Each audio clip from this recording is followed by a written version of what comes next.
You may get paid for the video if you want. When you upload, you may notice a couple of copyright notices on the video. Ignore them. The copyright claims on the video are fraudulent. If they stop you from getting paid for the video, dispute them. If you do not host this video account, you are not doing your part to get the message out there, and you are part of the problem.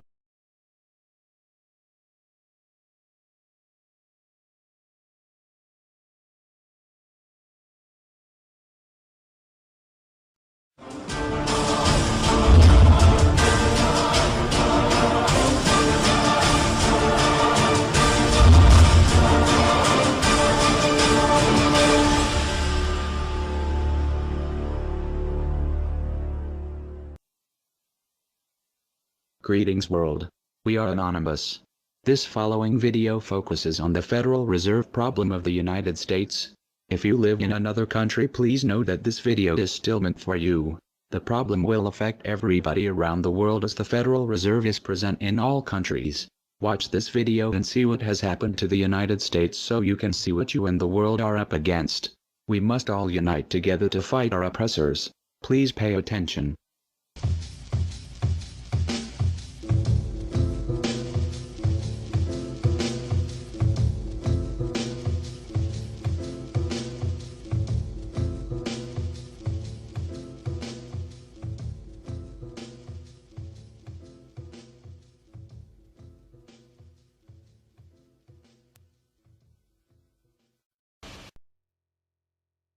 Every human on this planet is enslaved, whether they know it or not. This is not the crude and primitive slavery of ancient times. It does not rely on whips and shackles to keep the oppressed in their place. These tools have been rendered obsolete by much more sophisticated methods. That most of the enslaved are unaware of their condition and would in fact argue fiercely that they are free is a testament to the effectiveness of these invisible chains. You've heard the expression, money makes the world go round. There's truth in that. Money is the prime motive for human labor in modern civilization. If you want food, shelter, and clothing, you must have money. And unless you're part of that tiny minority that has more money than they could ever spend in their lifetime, then you must work, beg, or steal for that money. That's why you get up in the morning and go to work, even if you hate your job.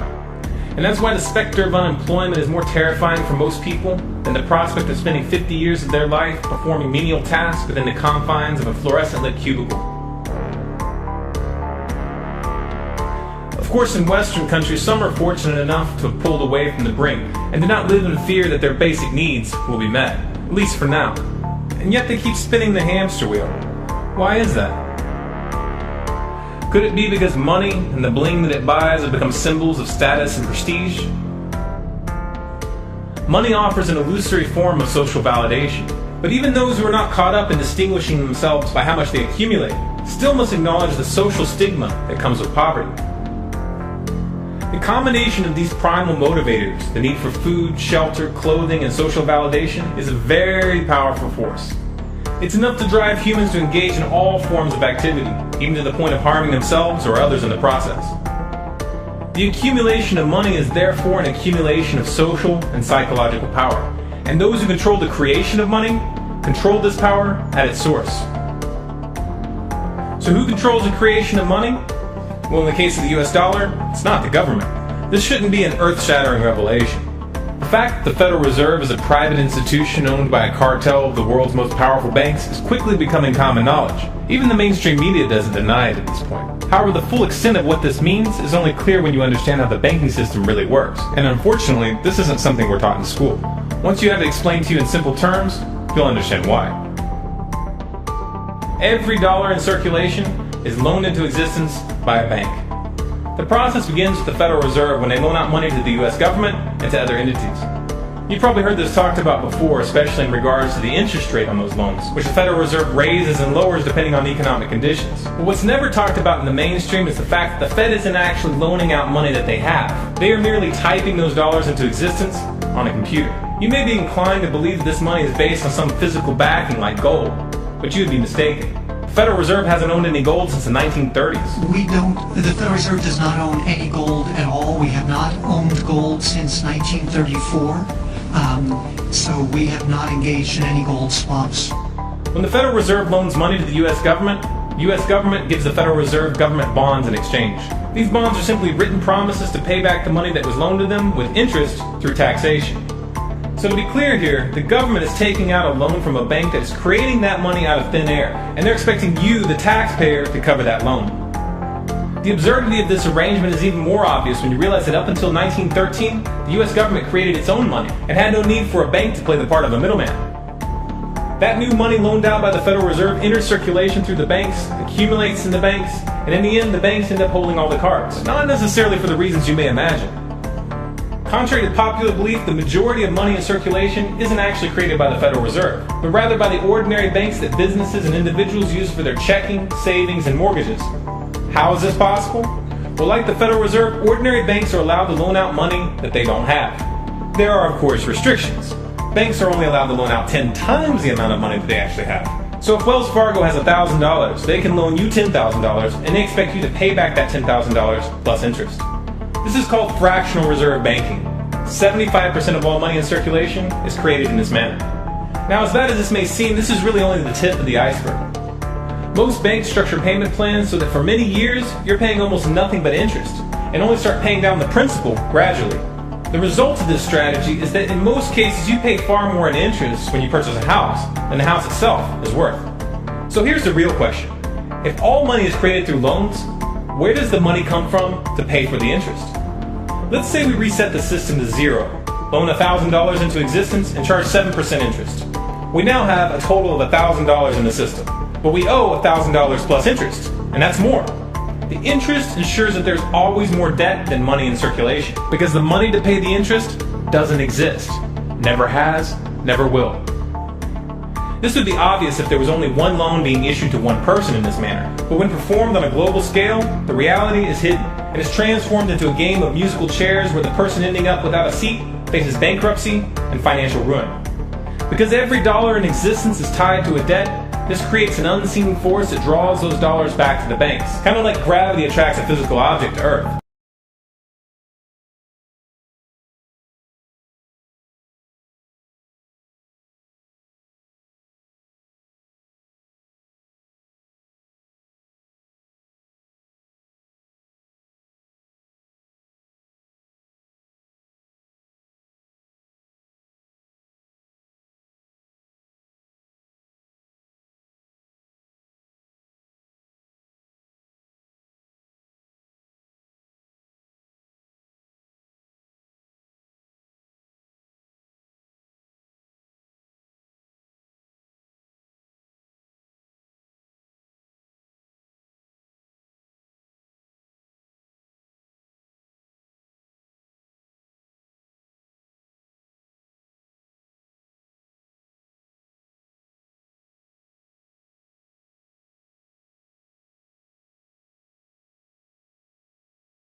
The catch here is that it's the labor of the people that moves that money.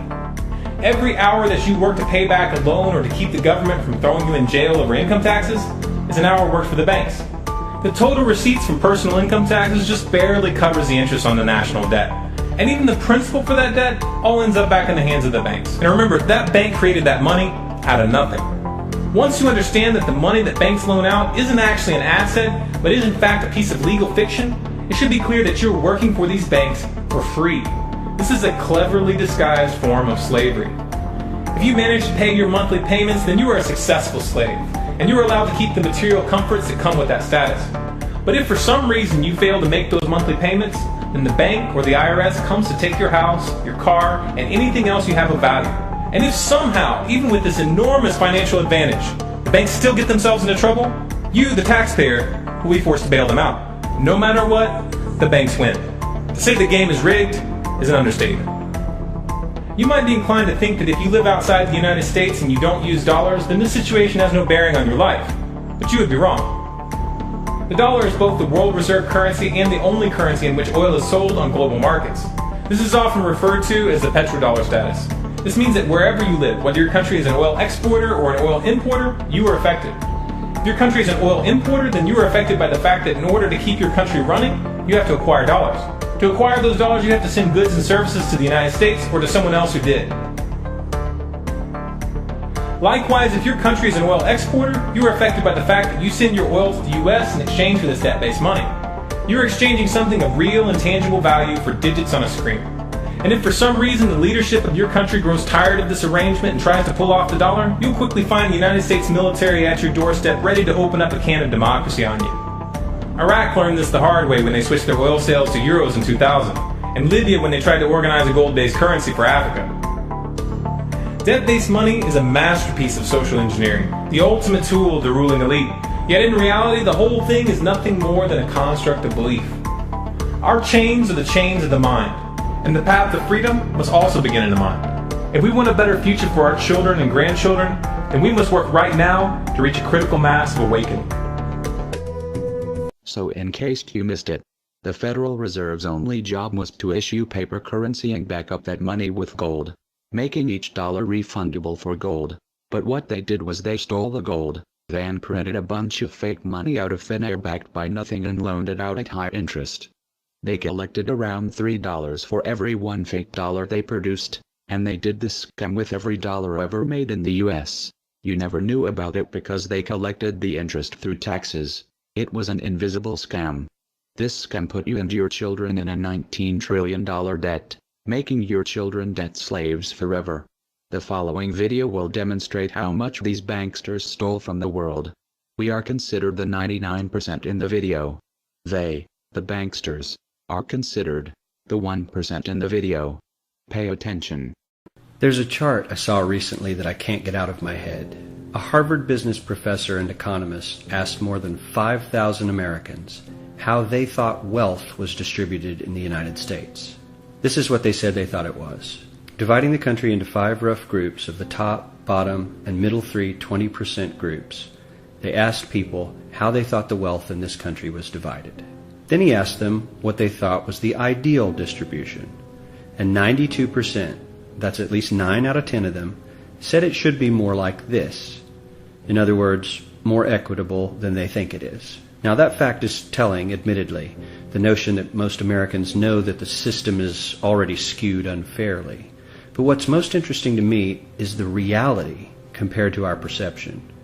The ideal is as far removed from our perception of reality as the actual distribution is from what we think exists in this country. So ignore the ideal for a moment. Here's what we think it is again. And here is the actual distribution. Shockingly skewed. Not only do the bottom 20% and the next 20%, the bottom 40% of Americans barely have any of the wealth. I mean, it's hard to even see them on the chart. But the top 1% has more of the country's wealth than 9 out of 10 Americans believe the entire top 20% should have. Mind-blowing. But let's look at it another way, because I find this chart kind of difficult to wrap my head around. Instead, let's reduce the 311 million Americans to just a representative 100 people. Make it simple. Here they are. Teachers, coaches, firefighters, construction workers, engineers, doctors, lawyers, some investment bankers, a CEO, maybe a celebrity or two. Now let's line them up according to their wealth. Poorest people on the left, wealthiest on the right, just a steady row of folks based on their net worth. We'll color code them like we did before based on which 20% quintile they fall into. Now let's reduce the total wealth of the United States, which was roughly $54 trillion in 2009, to this symbolic pile of cash. And let's distribute it among our 100 Americans. Well, here's socialism, all the wealth of the country distributed equally. We all know that won't work. We need to encourage people to work and work hard to achieve that good old American dream and keep our country moving forward. So, here's that ideal we asked everyone about. Something like this curve. This isn't too bad. We've got some incentive, as the wealthiest folks are now about 10 to 20 times better off than the poorest Americans. But hey, even the poor folks aren't actually poor, since the poverty line has stayed almost entirely off the chart. We have a super healthy middle class with a smooth transition into wealth. And yes, Republicans and Democrats alike chose this curve. 9 out of 10 people, 92%, said this was a nice, ideal distribution of America's wealth. But let's move on. This is what people think America's wealth distribution actually looks like. Not as equitable, clearly, but for me, even this still looks pretty great. Yes, the poorest 20 to 30% are starting to suffer quite a lot compared to the ideal, and the middle class is certainly struggling more than they were, while the rich and wealthy are making roughly 100 times that of the poorest Americans and about 10 times that of the still healthy middle class.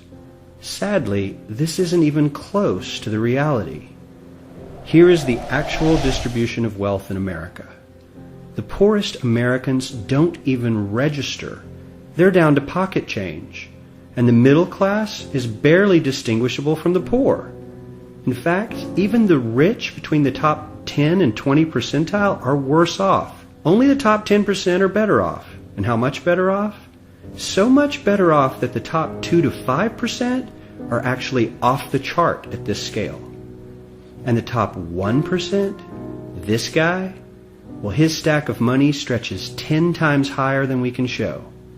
Here's his stack of cash, restacked, all by itself. This is the top 1% we've been hearing so much about. So much green in his pockets that I have to give him a whole new column of his own, because he won't fit on my chart. 1% of America has 40% of all the nation's wealth. The bottom 80%, 8 out of every 10 people, or 80 out of these 100, only has 7% between them. And this has only gotten worse in the last 20 to 30 years. While the richest 1% take home almost a quarter of the national income today, in 1976 they took home only 9%, meaning their share of income has nearly tripled in the last 30 years. The top 1% own half the country's stocks, bonds, and mutual funds. The bottom 50% of Americans own only 0.5% of these investments, which means they aren't investing. They're just scraping by. I'm sure many of these wealthy people have worked very hard for their money, but do you really believe that the CEO is working 380 times harder than his average employee? Not his lowest paid employee, not the janitor, but the average earner in his company. The average worker needs to work more than a month to earn what the CEO makes in 1 hour. We certainly don't have to go all the way to socialism to find something that is fair for hardworking Americans. We don't even have to achieve what most of us consider might be ideal. All we need to do is wake up and realize that the reality in this country is not at all what we think it is.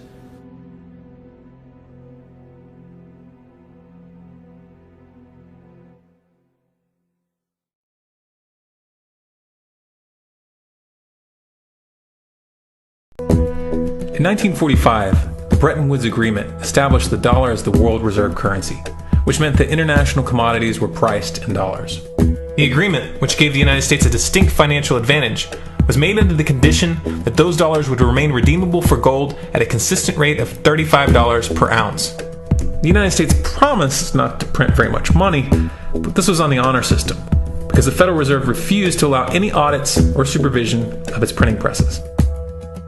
In the years leading up to 1970, expenditures in the Vietnam War made it clear to many countries that the U.S. was printing far more money than it had in gold. And in response, they began to ask for their gold back. This, of course, set off a rapid decline in the value of the dollar. The situation climaxed in 1971 when France attempted to withdraw its gold and Nixon refused. On August 15th, he made the following announcement. I have directed the Secretary of the Treasury to take the action necessary to defend the dollar against the speculators. I have directed Secretary Connally to suspend temporarily the convertibility of the dollar into gold or other reserve assets, except in amounts and conditions determined to be in the interest of monetary stability and in the best interest of the United States. This was obviously not a temporary suspension, as he claimed, but rather a permanent default. And for the rest of the world who had entrusted the United States with their gold, it was outright theft. In 1973, President Nixon asked King Faisal of Saudi Arabia to accept only US dollars as payment for oil and to invest any excess profits in US Treasury bonds, notes, and bills. In return, Nixon offered military protection for Saudi oil fields. The same offer was extended to each of the world's key oil-producing countries, and by 1975, every member of OPEC had agreed to only sell their oil in US dollars. The act of moving the dollar off of gold and tying it to foreign oil instantly forced every oil importing country in the world to start maintaining a constant supply of Federal Reserve paper. And in order to get that paper, they would have to send real physical goods to America. This was the birth of the petrodollar.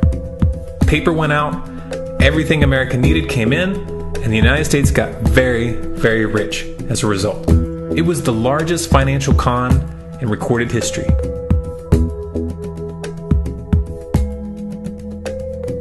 The arms race of the Cold War was a game of poker. Military expenditures were the chips, and the US had an endless supply of chips. With the petrodollar under its belt, it was able to raise the stakes higher and higher, outspending every other country on the planet, until eventually US military expenditures surpassed that of all other nations in the world combined. The Soviet Union never had a chance. The collapse of the communist bloc in 1991 removed the last counterbalance to American military might. The United States was now an undisputed superpower with no rival. Many hoped that this would mark the beginning of a new era of peace and stability. Unfortunately, there were those in high places who had other ideas. Within that same year, the US invaded Iraq in the first Gulf War. And after crushing the Iraqi military and destroying their infrastructure, including water purification plants and hospitals, crippling sanctions were imposed which prevented that infrastructure from being rebuilt. These sanctions, which were initiated by Bush Sr. and sustained throughout the entire Clinton administration, lasted for over a decade and were estimated to have killed over 500,000 children. The Clinton administration was fully aware of these figures. We have heard that 500,000 children have died. I mean, that's more children than died in Hiroshima. And you know, is the price worth it? I think this is a very hard choice, but we think the price is worth it. Miss Albright, what exactly was it that was worth killing 500,000 kids for? In November of 2000, Iraq began selling its oil exclusively in euros. This was a direct attack on the dollar and on US financial dominance, and it wasn't going to be tolerated.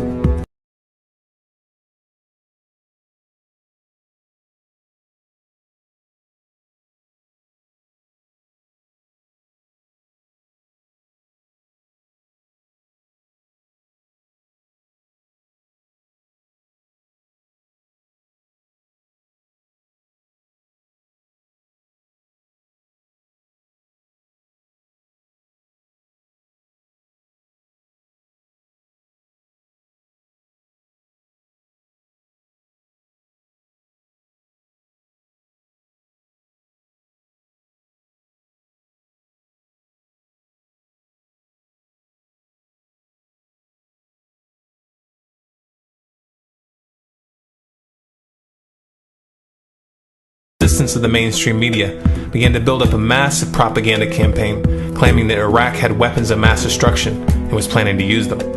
In 2003, the US invaded, and once they had control of the country, oil sales were immediately switched back to dollars. This is particularly notable due to the fact that switching back to the dollar meant a 15 to 20% loss in revenue due to the euro's higher value.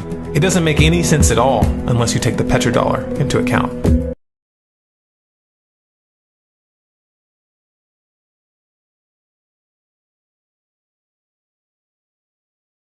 So now you can see we really did go to war just to keep this Federal Reserve petrodollar scandal going. And if you think our country didn't commit 9/11 to go to war, do a little research on Operation Northwoods. It was a plan to fly multiple planes into real towers with real people, to go to war with Cuba. Congress signed off to do this act of terrorism. All branches of military did as well. The government kills for the banks. Our country is ran by the banksters.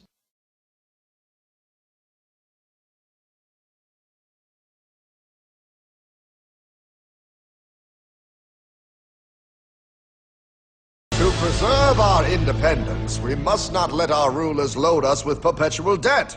We must make our choice between economy and liberty or profusion and servitude. I place economy among the first and most important of republican virtues, and public debt is the greatest of the dangers to be feared.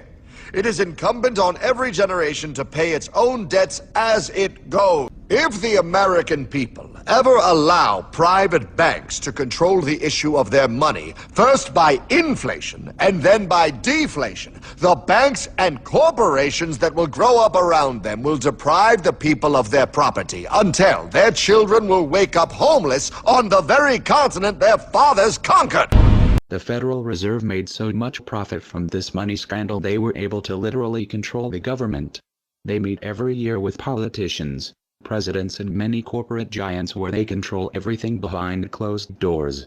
These people control everything. This meeting is called Bilderberg Group. The Federal Reserve bankers are what are commonly referred to as the Illuminati. This is not a conspiracy. Past presidents have warned you many times this is not a conspiracy. We are opposed around the world by a monolithic and ruthless conspiracy that relies primarily on covert means for expanding its sphere of influence, on infiltration instead of invasion, on subversion instead of elections, on intimidation instead of free choice, on guerrillas by night instead of armies by day. It is a system which has conscripted vast human and material resources into the building of a tightly knit, highly efficient machine that combines military, diplomatic, intelligence, economic, scientific, and political operations. Its preparations are concealed, not published. Its mistakes are buried, not headlined. Its dissenters are silenced, not praised. No expenditure is questioned, no rumor is printed, no secret is revealed.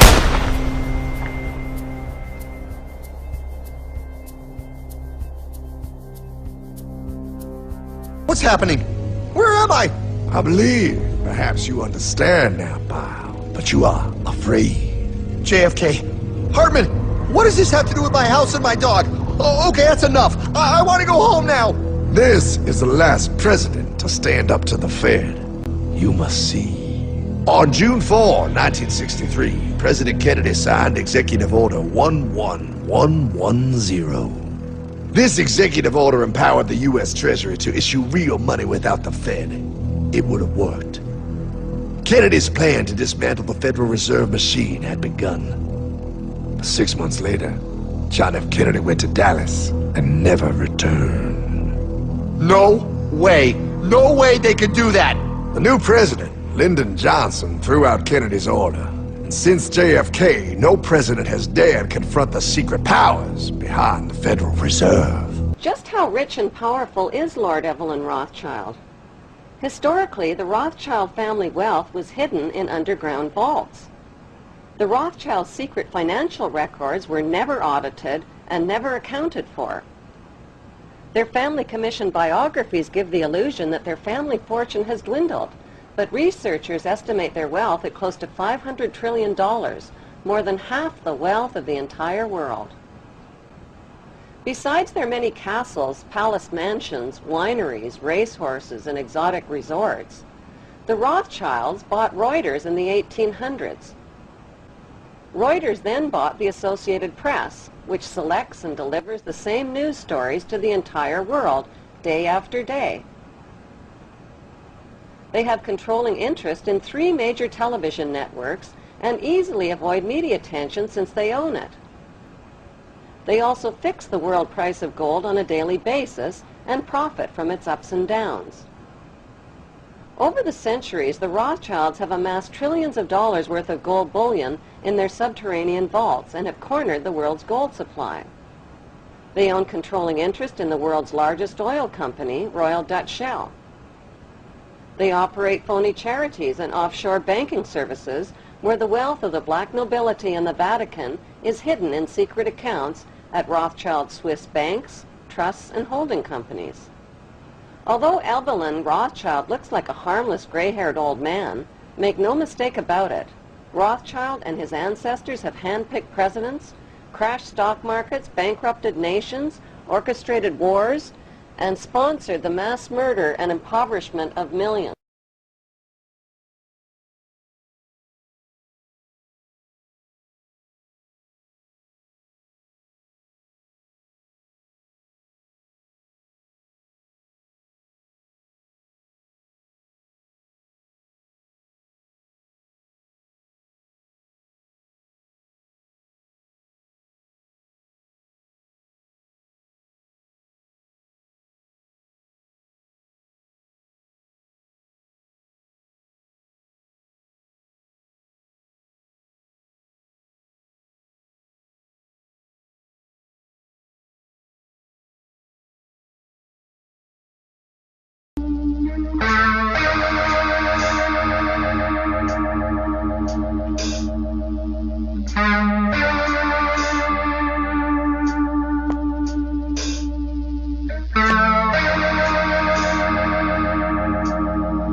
Review time, partner! And breaking news.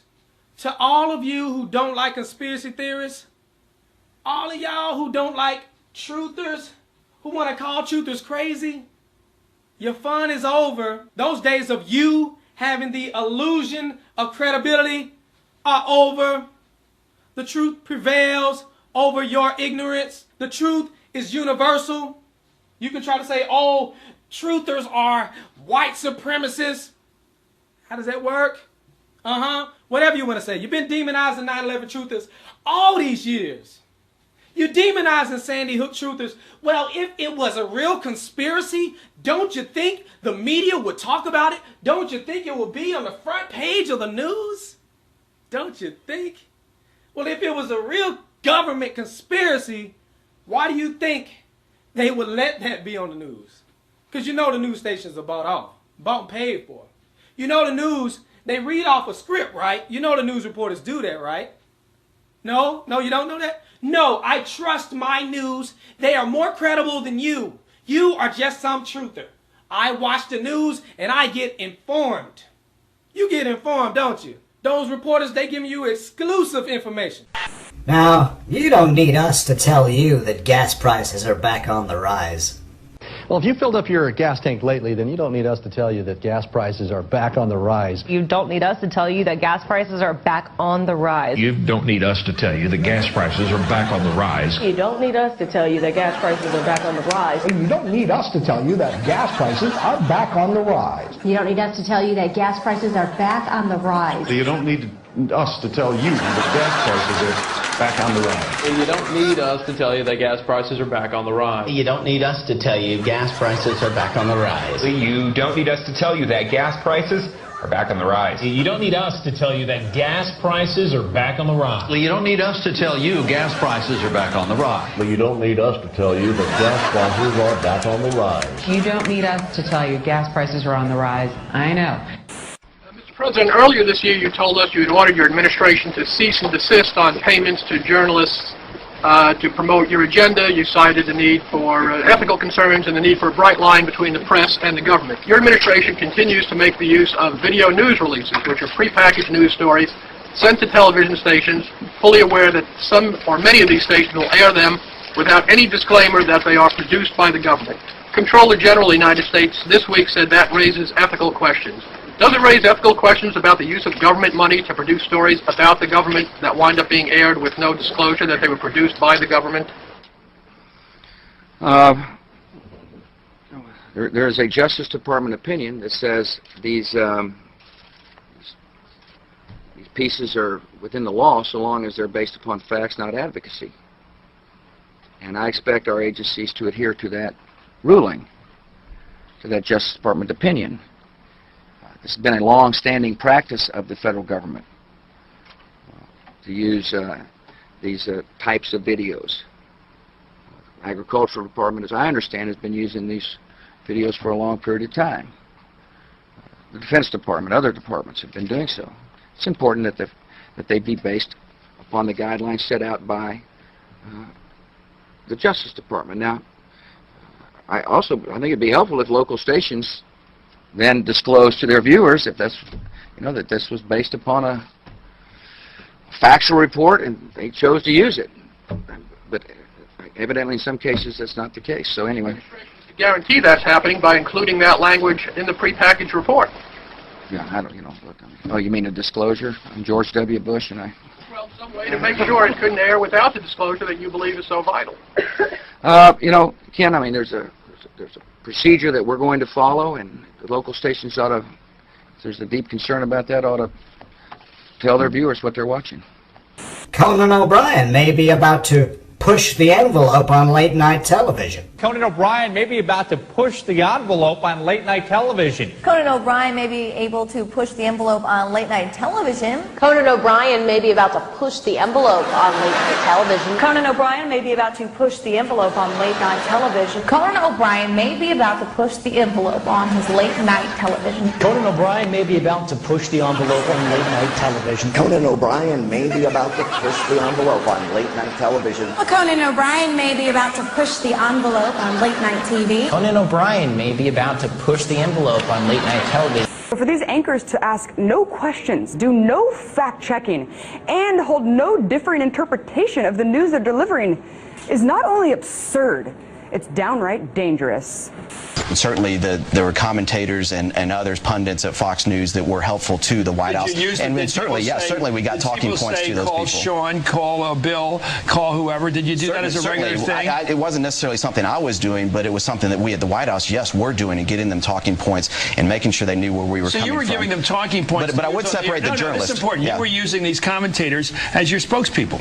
Well, certainly. I mean, certainly. I think that happens to both ways when people go on other networks as well that are favorable towards the Democrats and so forth. Nobody's ever fed me any crap like that, so I don't know what you're talking about. Well, you're an independent-minded guy. Thank you. Yeah. But aren't you a little embarrassed by the fact that your White House used a television network which is purportedly fair and balanced as your mouthpiece? I think everybody in this town uses people that are going to be helpful to their cause to try to shape the narrative to their advantage. Again, I would separate the journalists, because the journalists that I worked with were people just like the rest of the White House press corps who were trying to report the news. You wouldn't use Brit Hume as somebody to sell stuff for, but you'd use the nighttime guys. Yeah, I would separate that out, and certainly, you know, and then they'll say that that's because they agree with those views in the White House.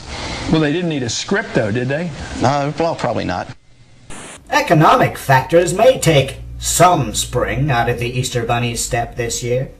In consumer news, economic factors may take some spring out of the Easter Bunny step this year. Economic factors may take some spring out of the Easter Bunny step this year. Economic factors may take some spring out of the Easter Bunny step this year. Economic factors may take some spring out of the Easter Bunny step this year. Economic factors may take some spring out of the Easter Bunny step this year. Economic factors may take some spring out of the Easter Bunny step this year. Economic factors may take some spring out of the Easter Bunny step this year. Economic factors may take some spring out of the Easter Bunny step this year. Economic factors may take some spring out of the Easter Bunny step this year. Economic factors may take some spring out of the Easter Bunny step this year. Economic factors may take some spring out of the Easter Bunny step this year. Economic factors may take some spring out of the Easter Bunny step this year. Economic factors may take some spring out of the Easter Bunny step this year. Economic factors may take some spring out of the Easter Bunny step this year. It's the third time I've said that.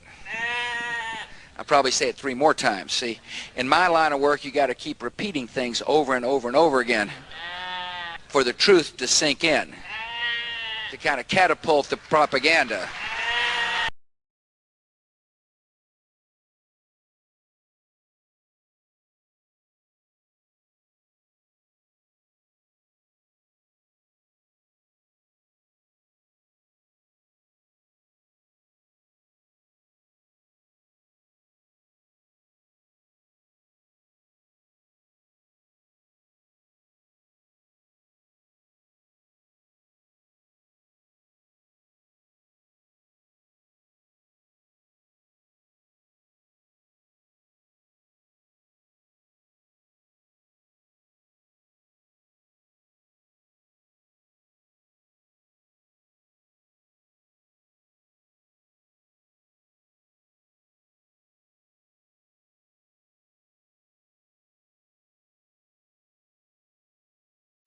Review time, partner. And I am so tired of this deception right here. This is what got you in a chokehold. The left versus the right. Left wing versus right wing. Don't you know the wings are of the same bird? A little corrupt bird, Republican versus Democrat. They got you cheering for teams. They got you in this tribalism mentality. You don't even understand it. They screwing you over. I'm going to show you how it works in this video. Now, you get here John McCain over here talking about, oh, how the government shutdown was bad. Then you get people to agree with him and say, oh, John McCain is actually speaking some sense. He's right. It's the Republicans' fault. The Democrats love this little interview because, you know, it makes the Republicans look bad and gives them a reason to cheer for the blue team. Yeah, you're cheering for the blue team, but you're getting screwed over with this Obamacare. You're going to get McCain saying it was a bad idea to shut down the government because they wanted to repeal Obamacare. And what you going to do? Replace it with Romney Care, the same thing? That's where Obamacare came from, Romney Care. You see what I'm saying? Either way it go, we would have had this same type of health plan. Guess who else had the health plan? Hillary Clinton. You see, these New World Order compliant candidates. They are backed by Wall Street. You don't have a real choice unless you go outside the Republicans and Democrats. This is how they keep screwing you over. Let's get into the video. Thank you, Martha. You know, I've heard a lot of veterans so emotional to the point of tears over this issue. Talk to me about how you think this has been handled by the White House. Oh, I think it's been terribly handled by the White House, but let's have a little straight talk, Martha. Straight talk. They wouldn't have had the opportunity to handle it that way if we had not shut down the government on a fool's errand. That's when the Democrats start cheering. Go ahead, get your cheer on. That we were not going to accomplish. The whole premise of shutting down the government was the repeal of Obamacare. I fought against Obamacare harder than any of the people who wanted to shut down the government. I bet you did. I campaigned all over this country in 2012 saying elect Mitt Romney and we'll repeal and replace Obamacare. But see, that's so dumb. Obamacare is the same thing as Romneycare. See, it's all about getting you to cheer for the team. Check this out right here. Convinced that Republicans will win in November and we will regain our majorities in both the Senate and the House. Go ahead, Republicans, start cheering. Why are you blinking like that? Man, stop blinking like that. What's your problem? And we will win House seats right here in Arizona. We will lead in Arizona. Can you get to the point? Jeez, this uneventful speech. And when we do, we will stop the out-of-control spending and tax increases and repeal and replace Obamacare. And they cheering. But repeal and replace Obamacare means they're going to put in Romneycare, which is the same doggone thing. Think I'm lying. Think I'm lying. We're going to look at this later. But let me see. Here we go. Governor Romney said this has to be done on a bipartisan basis. This was a bipartisan idea. In fact, it was a Republican idea. And Governor Romney, at the beginning of this debate, wrote and said, what we did in Massachusetts could be a model for the nation. And I agree that the Democratic legislators in Massachusetts might have given some advice to Republicans in Congress about how to cooperate. Listen to them now. But the fact of the matter is, we use the same advisors, and they say it's the same plan. Wow. The same doggone plan. Let's look at this. There are some terrific Republican ideas. Mitt Romney in Massachusetts has initiated mandatory insurance so that everybody has to buy in, but then the government helps out those who can't afford it. Those kinds of bold initiatives, I think the Democrats have to put forward bold as heck. If, in fact, we can credibly claim that we can run the country and not simply criticize on the sidelines. Now, this is key. This is in 2006. You see, he's praising this individual mandate, too. It's funny he's doing that. So either way it go, we would have had this Obamacare, Romneycare plan. But remember, I said Hillary ran on that plan as well. Obama didn't seem to like the individual mandate. That's how he got elected. Well, one of the reasons that made him look good, because he said he wasn't for individual mandate. Let's check it out right here. Didn't represent her properly. They misrepresent her. Did they, and what do you say about that? Well, obviously, I think that they represented her position properly, which is that she supported, in the past, NAFTA, which has been pretty hard on Ohio. And we've had an ongoing discussion about health care. Both of us want to provide health care to all Americans. There's a slight difference, and her plan is a good one, but... Slight difference. This is the slight difference he's talking about. Check this out. She mandates that everybody buy health care. She'd have the government force every individual to buy insurance. Which is what Obamacare is. And I don't have such a mandate because I don't think the problem is the people don't want health insurance. It's that they can't. No, I don't want it. I don't want health insurance. Afford it. So I focus more on lowering costs. And this is a modest difference, but it's one that she's tried to elevate, arguing that because I don't force people to buy health care that I'm not insuring everybody. Well, if things were that easy, I could mandate everybody buy a house, and that that would solve the problem of homelessness. It doesn't. Uh-oh, watch out, y'all. He might do that next. So There you go. Obama with his lying self. Y'all need to stop with this. You're over here arguing, acting like you're against Obamacare, you Republicans. And they're talking about repeal and replace Obamacare with the same thing. What the heck is your problem? Get out of this tribalism mentality. And people who would say, oh, we need Hillary Clinton. Well, she down for the same plan. It's the same thing. It's the same scheme. And why in the heck do we have a president who not only tries to sell us on a product, but forces us to buy it and penalizes us if we don't? Precisely because the product is good. I want the cash registers to work. I want the checkout lines to be smooth. So I want people to be able to get this great product.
Who is this guy? I don't know, but he seemed like a nice old man. Nice old man. No, this right here is David Rockefeller.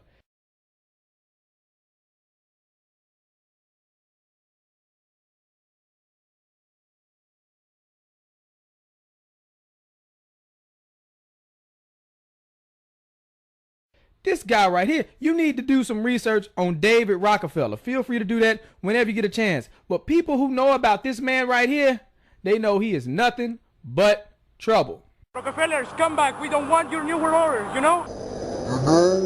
Leave Chile right now. Leave Chile. You are not... You're killing a lot of people. You're killing a lot of people. Leave here. Leave Chile right now. Leave Chile. Leave Chile. We don't want your world government. Leave Chile right now. Leave Chile, okay? Leave Chile. Your family is the most disgusting in the world, you know? Leave here. Leave. You also, you're a traitor to Chile. Mr. Agustin Edwards, you're a traitor to Chile, okay? You're a traitor to Chile. What you're doing right now, okay? Okay? Okay? You know everything. You know everything. You're participating with him. You're participating with him in this. Your world government will fail, okay? You heard what the man said. Leave Chile. Why was that man so mad at him? You want to know why? Because he knows the Rockefeller family is for the New World Order agenda. What is the New World Order agenda? Well, that is the plan of this secretive elite, this cabal, to bring about a one world government. And not only a one world government, but a one world currency.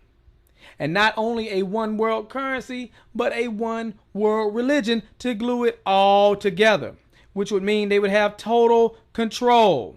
These small amount of people controlling the whole world has never happened before. What else is going on? Well, depopulation. These guys push for depopulation in third world countries. You can see here Henry Kissinger. Depopulation should be the highest priority of U.S. foreign policy towards the third world. So what they're doing is systematically killing off large populations of third world countries, and they're working to bring America to third world country status. They control the banks, they control the money, they will do it, that is their plan. And eventually they want to have the population down to an amount where they can control all the people. But you know what? You don't even have to take my word for it. I had a friend, Nick Rockefeller, okay, who was one of the Rockefeller family. And he, when I was running for governor in Nevada, he came to me, introduced himself to me through an attorney. And we became friends. We started talking about things. And I learned an awful lot from Mr. Rockefeller. And one of the things that we used to talk about was the ultimate plan of the banking industry, what they wanted to accomplish. And the goals of the banking industry, not just the Federal Reserve System, but the private banks in Germany and England, all over Italy, all over the world, they all work together. They're all central banks, and they're all part of the Communist Manifesto. You know, central banking is one of the major planks of the Communist Manifesto. We talk about America being a capitalistic country, but yet at the same time we have a central bank that plans everything for us, right? And the graduated income tax is another plank of the Communist Manifesto, right? So right there you have two major planks of the Communist Manifesto that have been brought in because of the Federal Reserve System, okay?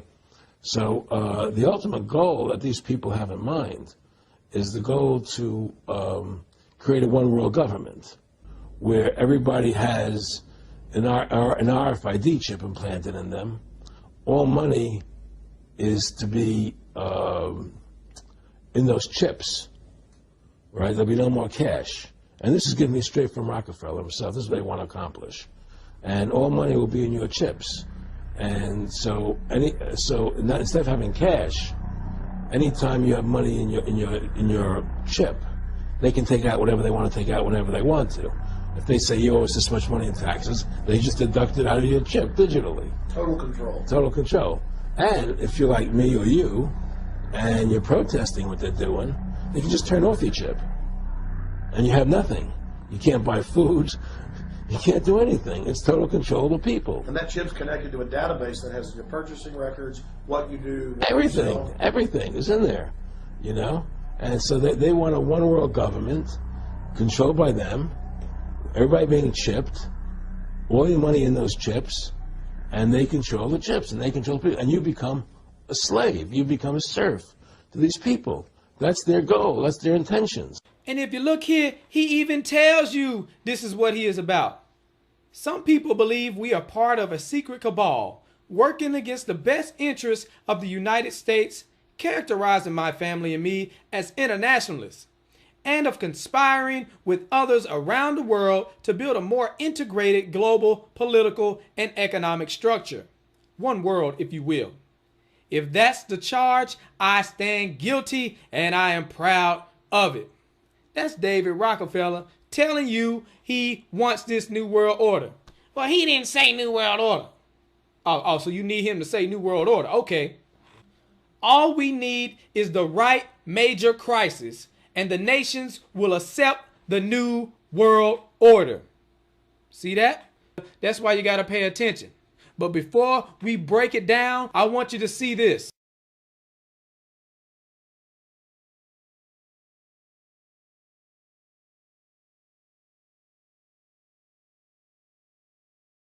You were both in Skull and Bones, the secret society. It's so secret we can't talk about it. What does that mean for America? The conspiracy theorists are going to go I'm wild. sure they are. I don't know. I haven't seen the web. Number 322? First of all, he's not the nominee. And, look, I look forward... Are you prepared to lose? No, I'm not going to lose. You both were members of Skull and Bones, a secret society at Yale. What does that tell us? Not much, because it's a secret. Is there a secret handshake? Is there a secret code? I wish there were something secret I could manifest. 322, a secret number? There are all kinds of secrets. We had a worldview, Republican and Democratic presidents alike, from Harry Truman to George Bush, stood for freedom and stood for certain propositions that would make America strong and healthy and grow the middle class and shrink poverty and stand against communism. And after 1989, President Bush said, and it's a phrase that I often use myself, that we needed a new world order. We have before us the opportunity to forge for ourselves and for future generations a new world order, a world where the rule of law, not the law of the jungle, governs the conduct of nations. When we are successful, and we will be, we have a real chance at this new world order, an order in which a credible United Nations can use its peacekeeping role to fulfill the promise and vision of the UN's founders.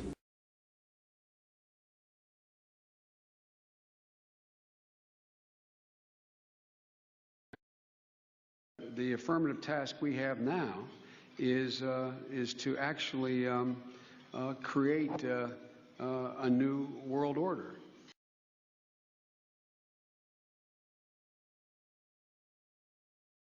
If you go outside the city of Atlanta, go east about 60 or 70 miles to the town of Elberton, and then go north on Highway 77 about 10 miles, you'll find off to the right what's called the Georgia Guidestones. It looks kind of like Stonehenge, these big, huge granite rocks set up there. This was done by a guy who gave a pseudonym, came in, paid cash, had this company set these things up in 1980. He called himself R.C. Christian, but that's not his real name. It says right on the stones, a pseudonym, false name. On these Georgia Guidestones, it gives the 10 Commandments for the New World Order. 10 Commandments for the New World Order. The first commandment was to maintain humanity under 500 million. I went there and looked at those things and said, now, hold on a minute. Today's population is 6 billion. They want to maintain humanity under 0.5 billion. Looks like a lot of people got to die for their plan to work, which is, by the way, the plan.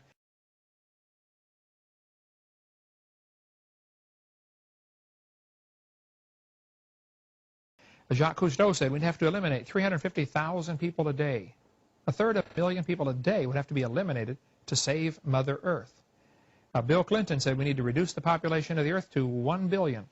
There are a lot of folks who would like to reduce the population of the earth. The Bible command is quite the opposite.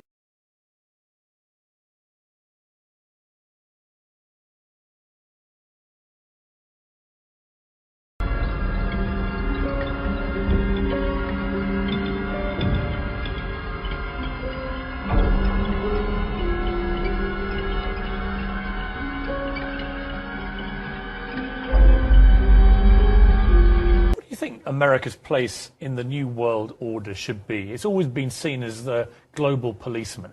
But as you said before, you know, it's hard to see with all these military conflicts where the winner and loser lies. What should America be doing I think globally? The global policeman should be the United Nations.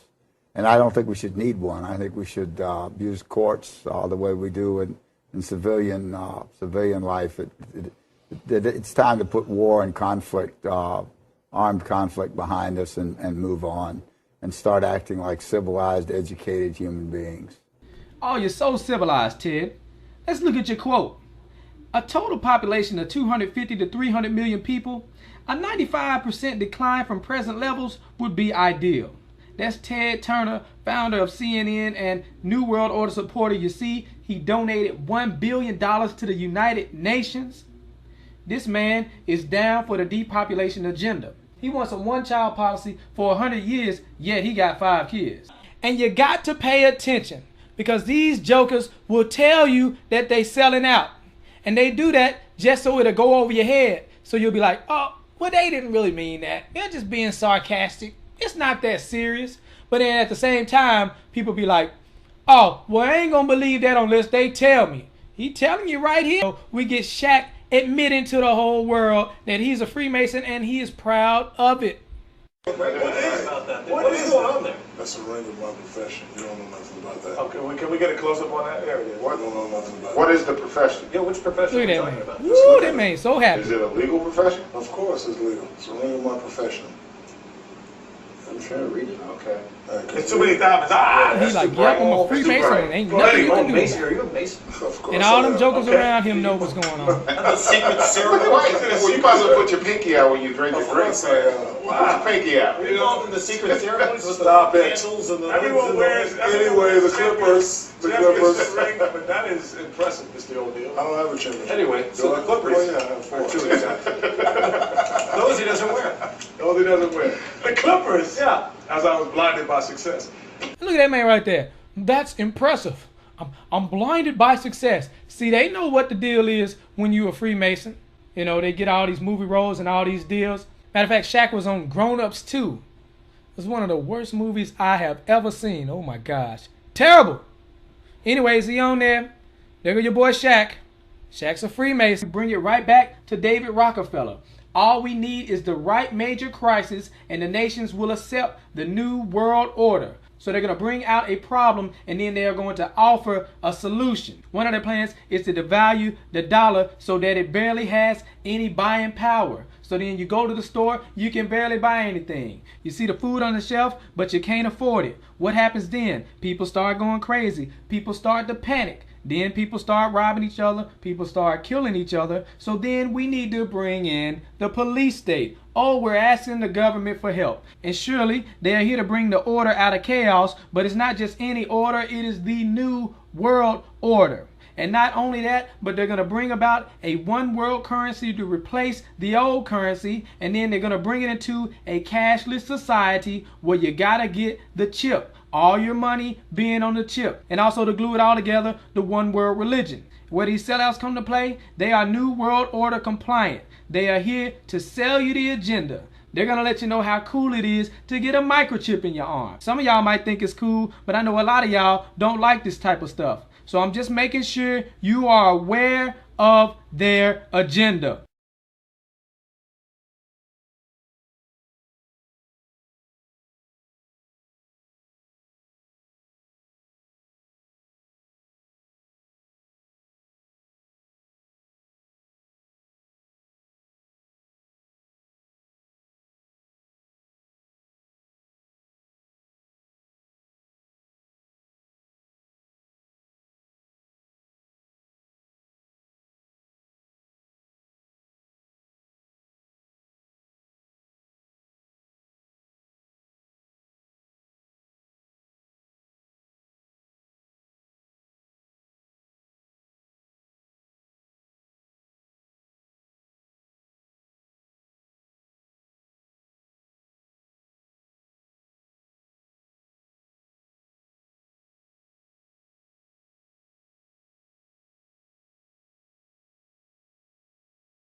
But anyway, I've had people calling me saying they go out to their mailbox and they find a little red dot or a little blue dot on their mailbox, and they wonder what the little red dot and blue dot is.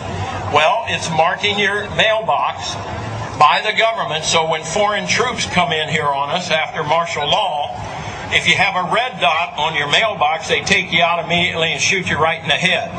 But if you have a blue dot, they take you to the FEMA camps being built by Halliburton right now to house 50 million Americans. They're building enough concentration camps in America by Halliburton that Cheney's getting rich off of, Vice President Cheney's getting rich off of, to put those with the blue dot on your mailbox in those concentration camps. Now, if you go out and you find a pink dot on your mailbox, that means that they believe you'll be a good slave and you're going to go along with the program and serve our international Antichrist masters. So watch for that dot.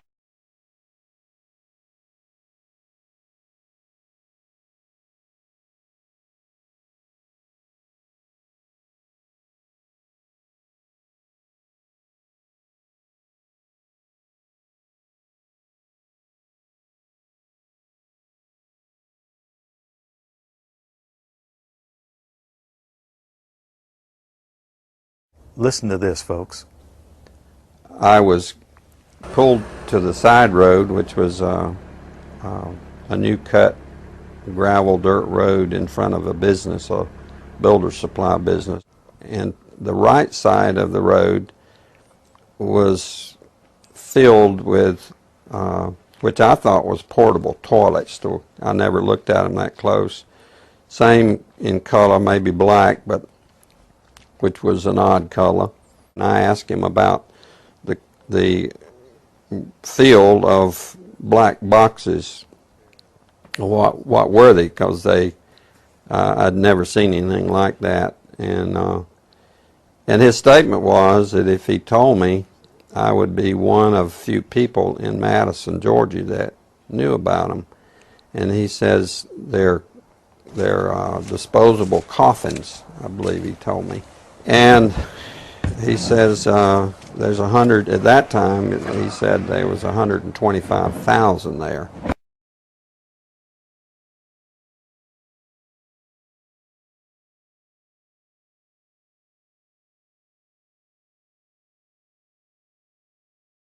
And the brother of the man that owns this field, that the government is leasing this field from to store these disposable coffins, this brother was given 3 years to set up temporary morgues around the country. Have you heard that the Department of Homeland Security has purchased 1.6 billion rounds of ammunition last year?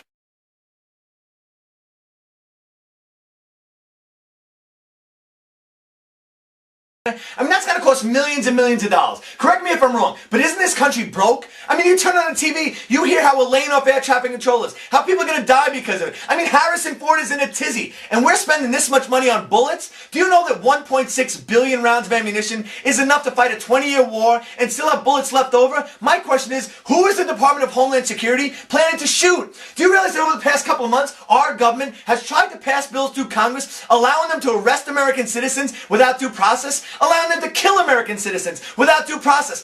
And it's got the 5 regions for the FEMA camps, and it talks about barricades and barbed wire and armed guards, and it says that they built the camps and that now they need to get ready to staff them, and that they need to be ready within a 72-hour period. And so I want to challenge everybody to call their friends and their families now, and realize that the new economy is to put tens of millions of people, we already have the biggest prison population in the world, in this archipelago, this giant chain of facilities all over the country. The following video details the contents of a Department of Defense document entitled Internment and Resettlement Operations, also known as FM 3-39.40. The document is 325 pages long and it is signed by Joyce E. Morrow, Administrative Assistant to the Secretary of the Army. It was created in 2010, however, it has just been recently leaked to the public via the internet and can now be downloaded from multiple sources. In the description below, you'll find a download link for the document. I strongly encourage you to download it yourself and to verify everything that's being said here. The document outlines military procedures for internment and resettlement of civilians, and it describes the layout and the administration of these internment camps. It clearly states on page 38 that it applies within U.S. territory, and it specifically addresses the detainment of U.S. citizens, as is indicated by the identification procedures for new prisoners on page 146, which states that social security numbers are to be recorded alongside their photograph and fingerprints. Included in the list of organizations which may be involved in these internment operations are the Department of Homeland Security, FEMA, the Department of Defense, and the United Nations. On page 56, the document outlines the responsibilities of psychological operations officers within the camps, among which it states that a PSYOP officer develops and executes indoctrination programs to reduce or remove antagonistic attitudes, and identifies political activists. On page 281, the document goes into more detail regarding the role of psychological operations within the camp, specifically in regards to pacifying the population and ensuring cooperation. On page 238, it gives the conditions for the use of deadly force in such camps. Among the justifications for lethal force, it includes to terminate an active escape attempt. That point right there should make it clear that these camps are not benevolent disaster relief type facilities. On page 244, the document calls for the use of snipers during riots to, quote, scan a crowd and identify agitators and riot leaders for apprehension and fire lethal rounds if warranted. On page 260, it shows the basic layout for a facility focusing on detainment. It is depicted with interrogation areas, tribunal areas, and mortuaries. Each detainment facility is designed to hold 4,000 prisoners, and they are depicted with multiple levels of barbed wire separating compartments within the facilities, with a double barbed wire fence enclosing them, and watched over by 24 guard towers. On page 261, the document depicts the layout for what they call civilian resettlement facilities, which are designed to house 8,000 people. Though it uses the word resettlement, the plans show multiple levels of barbed wire dividing the sections of the facility, with double barbed wire fencing on the outside, as well as 16 guard towers. On page 262, the layout for facilities designed for what they call non-compliant prisoners is shown. These camps are designed to hold up to 300 prisoners, they have 3 interrogation centers, and are guarded by 13 guard towers. Now, if there's any question whether these plans are active or just theoretical, this should be settled by the fact that the U.S. Army has been running ads for job positions in these camps since 2009, and apparently, they're still hiring. Once again, if you look in the description, you'll find all the links you need to verify this information. It's important to note here that this document was created in 2010, which was under the Obama administration, and it predates the NDAA of 2012, which authorized military detainment of U.S. citizens. This clearly shows a long-term agenda at work.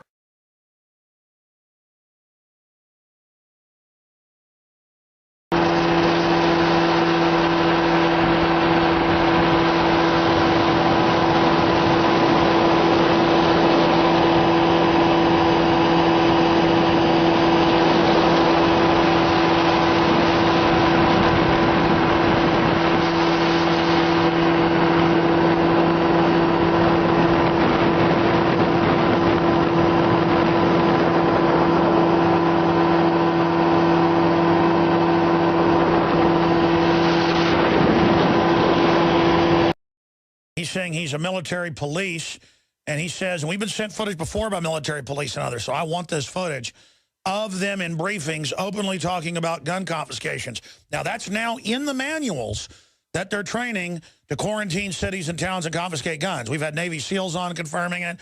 We have the documents. We know that. But footage, not just in some Army manual, but footage could really, really hurt the folks that are trying to covertly prepare the military for basically civil war. Brian, obviously, you've got to go back in right now. Tell us as much as you can and how we get this footage, but describe it for us. Okay, so I was in a briefing with FEMA. FEMA runs my old unit. I'm actually out now. I got out in September of this year. They were talking about suspension of the Constitution, Second and Fourth Amendment rights being taken away, and I openly asked him, are we going to take guns? He says no, but he says they will. It's clearly on the video. They will, talking about the FEMA guys with us. So that's the gist of the video. You could, I'm filming the floor because it kind of startled me when they said that they're going to suspend the Constitution under martial law, which is pretty scary to me. Essentially, yeah, we pretty much at that time, your Second Amendment, or all your rights, First Amendment rights, pretty much everything is at that moment just interrupted. Yeah. So you said that martial law suspends their Second Amendment, so I'm not going to, but would you say we would take weapons from people? Yeah, that's what they do. Yeah.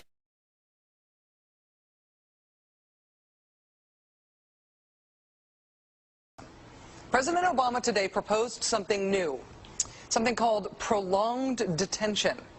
Doesn't sound that bad, right? Prolonged detention. Did you ever see the movie Minority Report? It was based on a Philip K. Dick short story. Came out in 2002. It starred Tom Cruise, remember? He played a police officer in something called the Department of Pre-Crime. Pre-crime is where people are arrested and incarcerated to prevent crimes that they have not yet committed.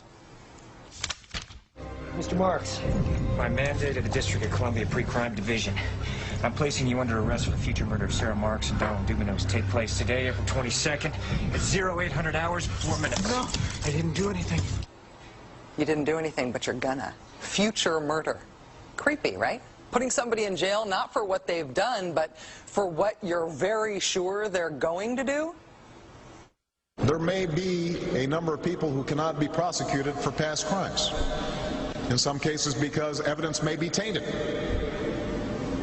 but who nonetheless pose a threat to the security of the United States. We're not prosecuting them for past crimes, but we need to keep them in prison because of our expectation of their future crimes. Al-Qaeda terrorists and their affiliates are at war with the United States, and those that we capture, like other prisoners of war, must be prevented from attacking us again. Prevented. We will incarcerate people preventively. Preventive incarceration. Indefinite detention without trial. That's what this is. That's what President Obama proposed today, if you strip away the euphemisms. One civil liberties advocate told the New York Times today, quote, "We've known this was on the horizon for many years, but we were able to hold it off with George Bush. The idea that we might find ourselves fighting with the Obama administration over these powers is really stunning." And it is stunning.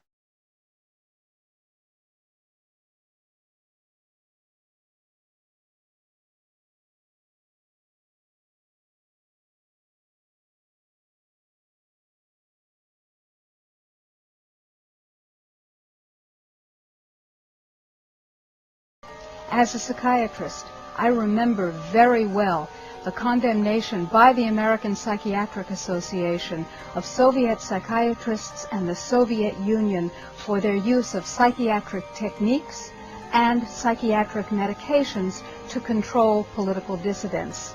Sadly, shockingly, we in the United States have become those same oppressors. We now have a policy as exemplified by the FBI brochure from the Phoenix Office on Counterterrorism, which says people who are defenders of the U.S. Constitution against federal government and the UN, and make numerous references to the U.S. Constitution, should be monitored as potentially murderous and fanatical terrorists. By extension, should be considered mentally unstable.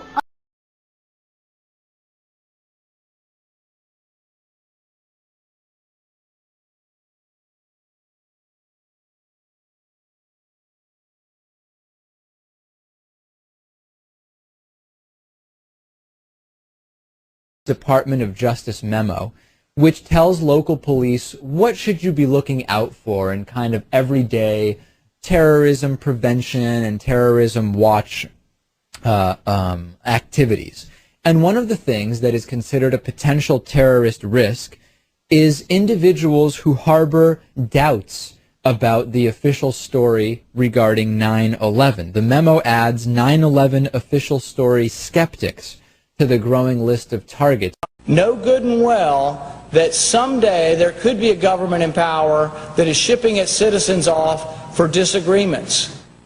There are laws on the books now that characterize who might be a terrorist. Someone missing fingers on their hands is a suspect, according to the Department of Justice.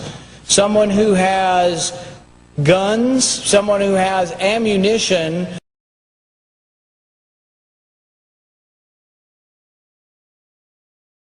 someone who has more than 7 days of food in their house,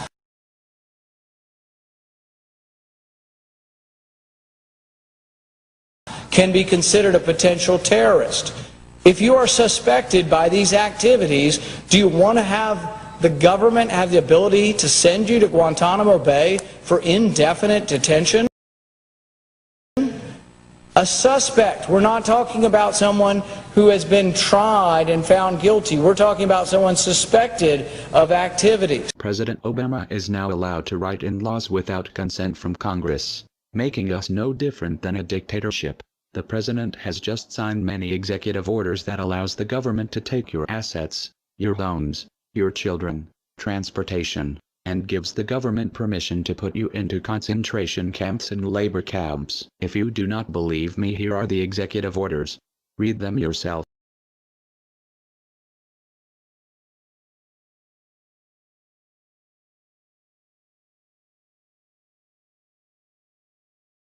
Here we go. Executive Order 10990 allows the government to take over all modes of transportation and control of all highways and seaports. Executive Order 10995 allows the government to seize and control the communication media. Executive Order 10997 allows the government to take over all electrical power, gas, petroleum, fuels, and minerals. Executive Order 10998 allows the government to seize all means of transportation, including personal cars, trucks, or vehicles of any kind, and total control over highways, seaports, and waterways. Executive Order 10999 allows the government to take over all food resources and farms. Executive Order 11000 allows the government to mobilize civilians into work brigades under government supervision. Executive Order 11001 allows the government to take over all health, education, and welfare functions. Executive Order 11002 designates the Postmaster General to operate a national registration of all persons. Executive Order 11003 allows the government to take over all airports and aircraft, including commercial aircraft. Executive Order 11004 allows a housing and finance authority to relocate communities, build new housing with public funds, designate areas to be abandoned, and establish new locations for populations. Executive Order 11005 allows the government to take over railroads, inland waterways, and public storage facilities. Executive Order 11051 specifies the responsibility of the Office of Emergency Planning and gives authorization to put all executive orders into effect in times of increased international tensions and economic or financial crisis. Executive Order 11310 grants authority to the Department of Justice to enforce the plans set out in executive orders, to institute industrial support, to establish judicial and legislative liaison to control all aliens, to operate penal and correctional institutions, and to advise and assist the President. Executive Order 11049 assigns emergency preparedness function to federal departments and agencies, consolidating 21 operative executive orders issued over a 15-year period. Executive Order 11921 allows the Federal Emergency Preparedness Agency to develop plans to establish control over the mechanisms of production and distribution of energy sources, wages, salaries, credit, and the flow of money in U.S. financial institution in any undefined national emergency. It also provides that when a state of emergency is declared by the President, Congress cannot review the action for 6 months. The Federal Emergency Management Agency has broad powers in every aspect of the nation.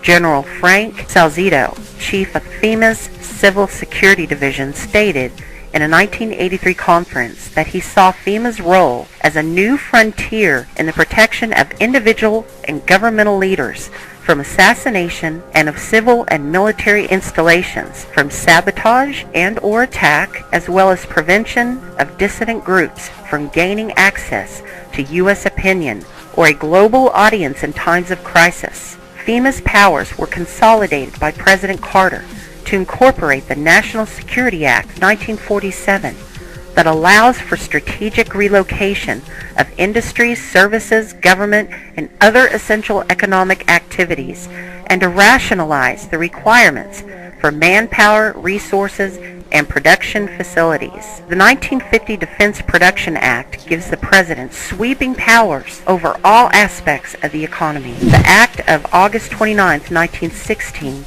authorizes the security of the Army in time of war to take possession of any transportation system from transporting troops, material, or any other purpose related to the emergency. The International Emergency Economic Powers Act enables the President to seize the property of a foreign country or national. These powers were transferred to FEMA in a sweeping consolidation in 1979.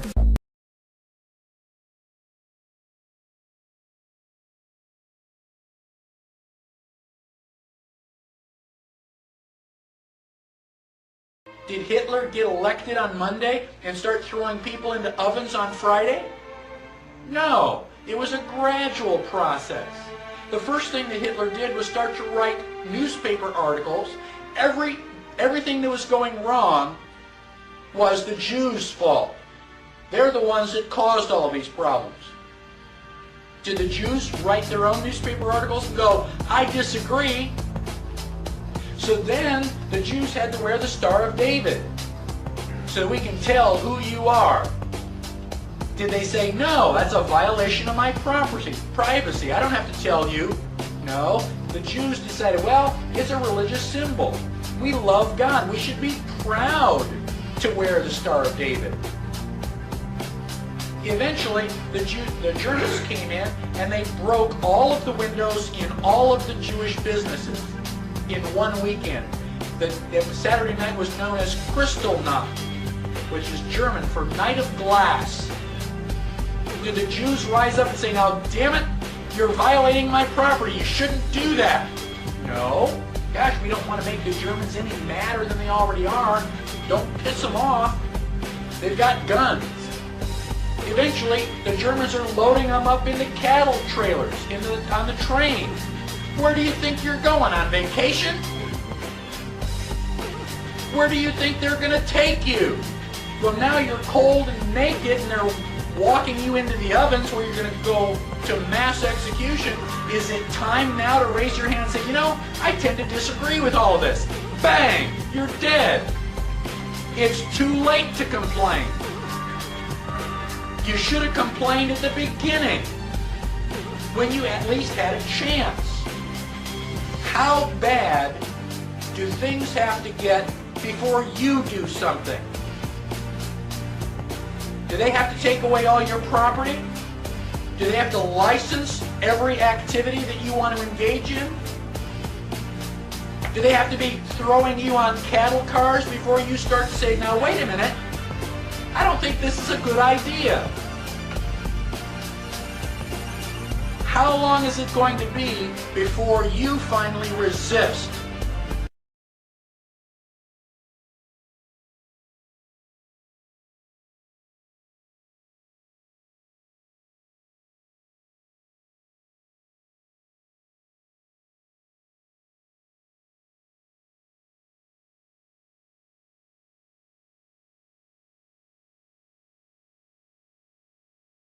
The only way we can stop this is if we all unite together and fight it.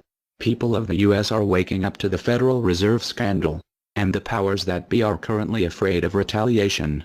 And that is precisely why they're trying everything they can to disarm us. You know how the media has been saying gun violence has been out of control and at an all-time high. They are not simply twisting the truth here or exaggerating. They are absolutely presenting lies to you. First off, realize, gun violence in the United States has always been shockingly low. And gun violence has dropped by 49% in the last 11 years. The already absurdly low gun violence in America has literally dropped in half. In half. The fact they are saying that it is at an all-time high demonstrates how biased the government and the media is. If this doesn't prove to you that they have an agenda, then nothing will. Do you remember how the media keeps repeating that there has been 74 school shootings since Sandy Hook? Those 74 shootings were not even mass shootings like they claim. Most were suicides and none of them even took place at a school. Not a single one. They are presenting lies to you, America. When will you wake up? At some point you have to ask yourself, why would the government fake 74 mass school shootings involving children? If they get our guns, we will lose the fight against them. And they will take away absolutely all of your freedoms and you and your children will be forever slaves. And don't forget, they purposefully put you and your children into that debt. And because the Federal Reserve is present in all countries, the other countries of the world are next soon after. This plan is called the New World Order. It is the same New World Order the Vice President of the United States called for on national TV a month ago. He said we need to strive for and complete the New World Order. This is also the same New World Order President George Bush and President Kennedy said is our country's lifetime goal. And the same New World Order George Bush said on national TV said will happen no matter what we do, and we cannot prevent it. This has all been a long-time plan. The Federal Reserve and their partners want complete control of humanity. We cannot let this happen. They want to rule over us. like kings and queens. And humanity will be forever lost to enslavement by a bunch of tyrants who have publicly admitted they want to kill off the majority of the population so the masses are easier to control. They are going to wipe your bloodline completely off of the earth. He'll tell you the order of things to happen. The enslavement will follow immediately after guns are taken away and you cannot fight back. If they cannot get the guns before the economic collapse, then they will wait until the economy collapses. When the economy collapses, people will be starving. There will be looters and shootings. The government will insist on taking guns away to help, and as soon as the guns are taken away, then we will fall into a complete dictatorship. Do not fall for it. Remember, they are the ones who caused the economic collapse to begin with. This is the same tactic used on Germans and it worked. So expect it. As soon as the economy collapsed and the masses were starving, the German government asked the people to give up their rights and they listened. And then eventually the government was throwing the naked masses into giant burning hot ovens for mass execution. Do not give up your rights. Do not give up your guns. Fight back, as they were the ones who caused the problem. Just so you know, the people who are behind this Federal Reserve scam and New World Order are the same ones who funded Hitler's campaign. Make no mistake, these people are as brutal as Hitler himself, even more brutal. We will need an overall plan. We have come up with a perfect plan. This plan offers extraordinary possibilities. It will make for the most beautiful and free world you can ever imagine. If we are successful, we can leave a much better for our children. A beautiful world. Watch every minute of the rest of the video. Do not skip a single bit of it, as it is all important. To understand the solution, you must first understand the problem. The problem is government. Think for a second. What is government? Government is an establishment of power over the people, which can be purchased by large corporations or anybody with money. Why are we allowing corporations to write the laws? Can't you see how this can create problems? We must take the power and guns away from the government, which will advertently take away the power and guns away from the corporations. And we need to take that power and weaponry and put it back in the hands of the people, not greedy corporations. These people want to put you into labor camps and death camps. These people have poisoned your children's water and food, enslaved your children. When will you wake up? We must get rid of government. The solution is anarchism. Anarchism is not what you think it is. Watch the rest of the video to understand what we are proposing.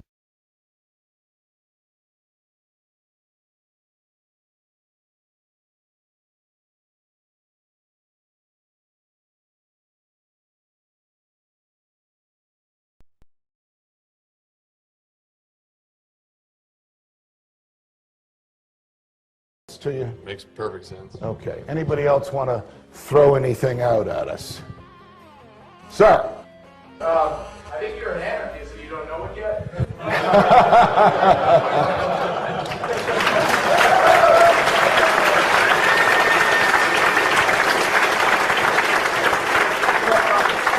Do you hear me denying anything?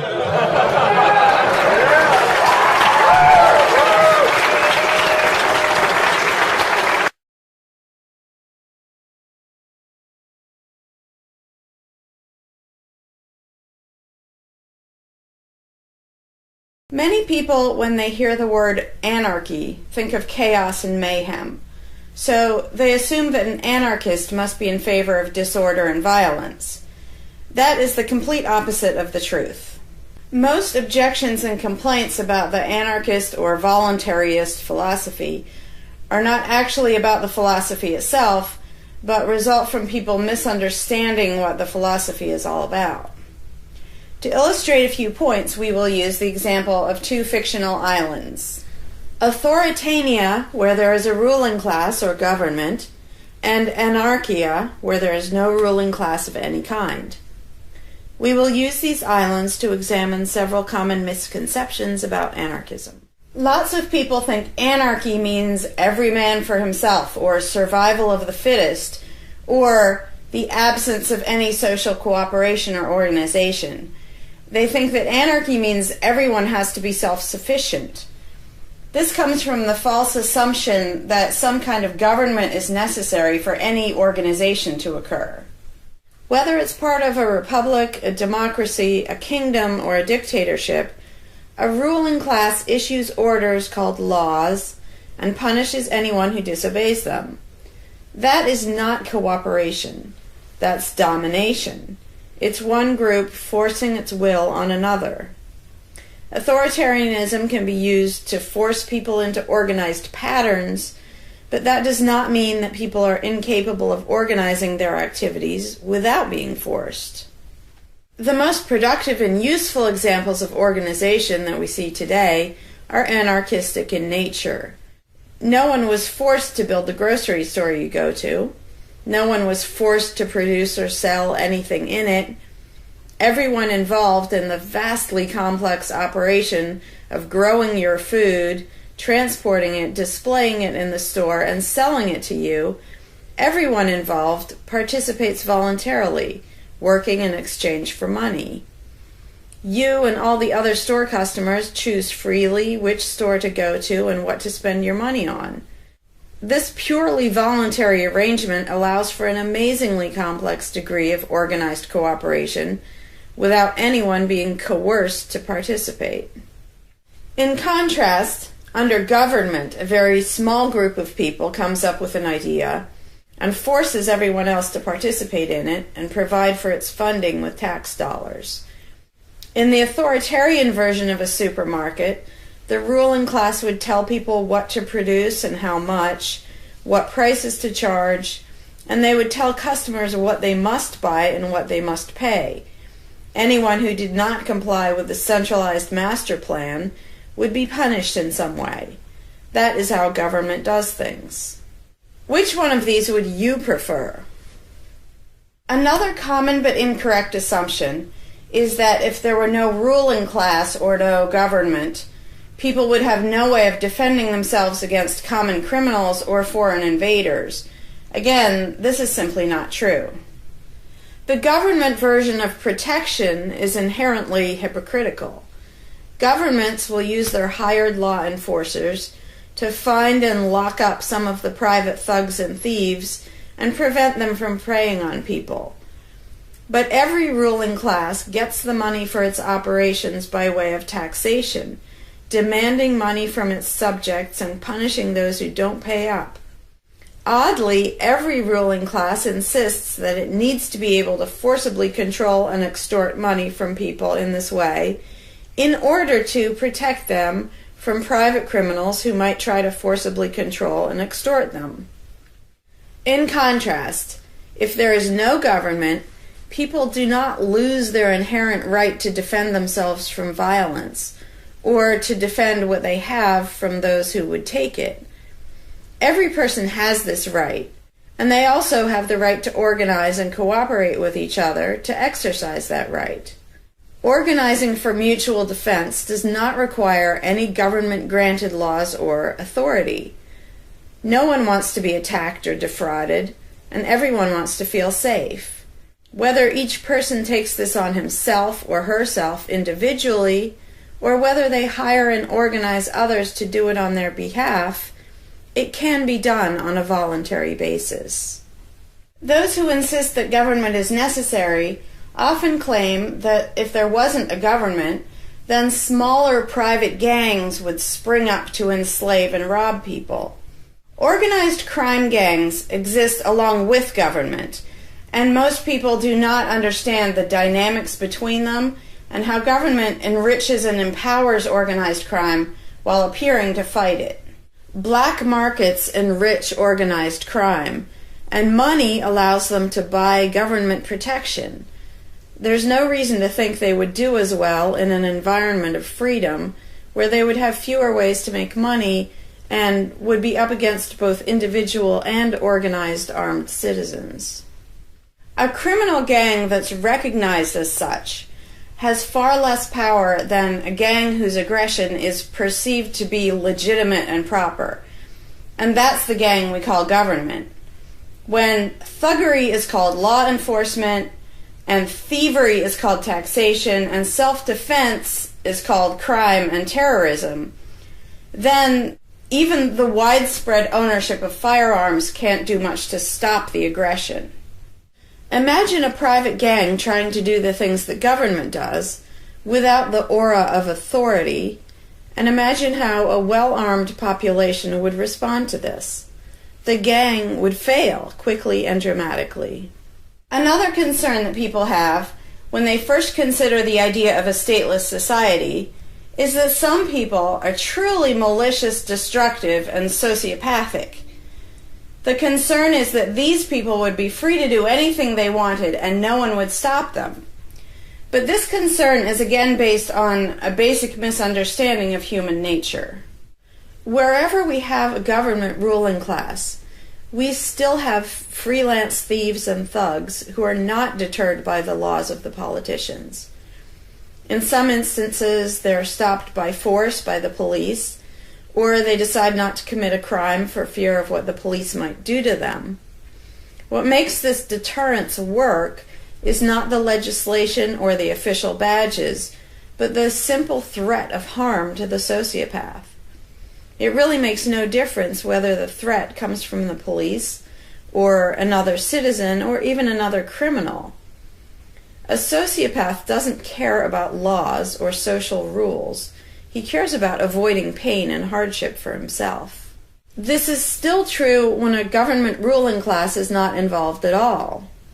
If the intended target of a would-be carjacker pulls out a gun, it doesn't make any difference to the carjacker whether that person has a badge or whether there's a law against taking people's cars. Discouraging nasty people from hurting others does not require special authority, only the ability to use defensive force. Ironically, though people hope that government will protect them, having a government, a gang which is believed to have the right to tax and control people, just creates one gang so big and powerful that normal people can't resist it. In short, to create a huge gang and then give it societal permission to control and extort people with the hope that this gang will prevent theft and thuggery is simply a self-contradictory idea, but that's what government always is. Some people might assume that if people organize for mutual protection and defense, then that's what government is. But there's an essential difference. People coming together to do something that everyone has the right to do, such as defend yourself, doesn't require any special authority. It's not government unless one group of people claims the right to do things which others do not have the right to do, such as taxing and controlling innocent people. Organized defense can be very effective without supposing the special right to rule over others. In other words, without being government. In contrast, governments rob the people they rule of far more wealth than private crooks could ever manage, making the idea of a protector government ridiculous. Another common objection to the idea of a stateless society is the notion that, if not for a group of lawmakers telling the rest of us how to behave, we would all behave like stupid, irresponsible, violent animals. This claim implies one of two things. Either we normal people have no idea what is right and wrong unless and until politicians tell us, or the only reason we want to do the right thing and coexist peacefully is because politicians told us to. A quick examination of your own motivations will show you that neither of those things is actually true. It's particularly odd to make this argument in a society where politicians are voted into power. If the people themselves have no moral code and no conscience, and are just stupid, violent animals, why does almost everyone want government to keep the peace and protect the innocent? Would a population of vicious, heartless, evil people try to elect good people to keep the evil people in line? Obviously not. The goodness and the desire for order and peace comes from us, not from the lawmakers we vote into office. The same holds true of everything that government does. If people are so short-sighted and selfish that they can't be trusted to voluntarily organize and raise money for whatever they deem important, then how can those same people be trusted to decide who should be in power? The implication is that the average person can't be trusted to run his own life, but can be trusted to choose someone to run other people's lives. Government is really not a civilizing influence. It's actually an uncivilizing influence. People who would never personally rob their neighbors constantly use the government to do it for them by way of taxation. People who would never dream of trying to control minute details of their neighbors' lives think it's just fine to vote for politicians to do it instead. Government gives everyone the opportunity and encouragement to rob and control other people without risk. So government, rather than serving as a check against the imperfections of our nature, instead drastically amplifies our greed, irresponsibility, and malice towards other human beings by giving us a legally acceptable and risk-free way to interfere with the lives and choices of our fellow men and women. Government brings out the criminal and busybody in everyone. In contrast, in the absence of a ruling class, people would lose their ability to ask lawmakers to interfere with their neighbors' lives. And we would not have law enforcers who could avoid responsibility for evil deeds by claiming that they were just following orders. Throughout history, far more theft, assault, oppression, and even murder has been committed by those acting on behalf of a supposed authority than by anybody else. Even basically good people, when they believe in government, will condone things or do things which they know would be wrong if they did them on their own. Most people know that theft and assault are bad, but they imagine that controlling their neighbors and forcing them to spend their money on things they don't want is perfectly moral and legitimate when it's done by way of the political process. Wrong becomes right when it's called taxation, legislation, regulation, and war. Anarchists know better. They know that human society will never be perfect, but it would be a whole lot better if evil deeds were committed only by genuinely nasty sociopathic people rather than being committed wholesale by basically good people who think that violent aggression is okay when it's called law enforcement. The fundamental principle of voluntarism is very simple.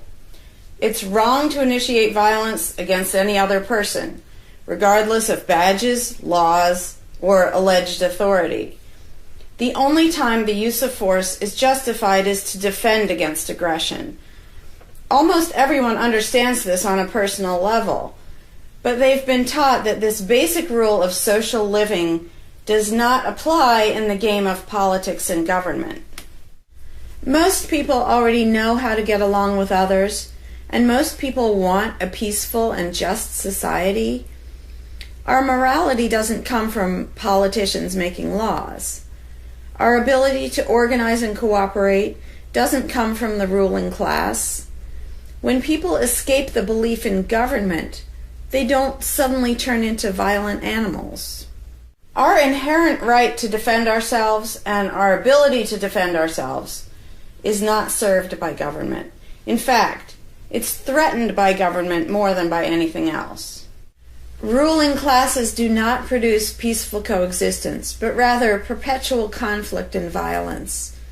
Our belief in government authority takes our compassion, virtue, and good intentions and turns them into power for people who crave power and riches. Of course, the people who benefit most from the political racket will put a good spin on the system and do their best to convince people that it's a social necessity. But ask yourself this: have the thousands of laws, regulations, and taxes imposed on you by politicians made you a better person? Have they made you more productive or more caring? Is the world better off with the politicians taking your money and telling you how to live your life? Or do you think it might have been better off if you'd been allowed to spend your own money and make your own decisions? Is society really best served by a small class of people forcefully imposing a centralized master plan on everyone else? Can the orders and threats of a ruling class make the world what it should be? Or would society be better served by human freedom and respect for individual rights, by voluntary cooperation and peaceful organization? If this second option sounds better to you, maybe you should learn more about anarchism. Some people dismiss anarchism as a utopian idea that would only work if everyone were generous and compassionate. Obviously, everyone is not generous and compassionate all the time. But these people need to look at the other side of the coin. If people are too stupid, greedy, and malicious to be free, aren't they too stupid, greedy, and malicious to be trusted with power over others?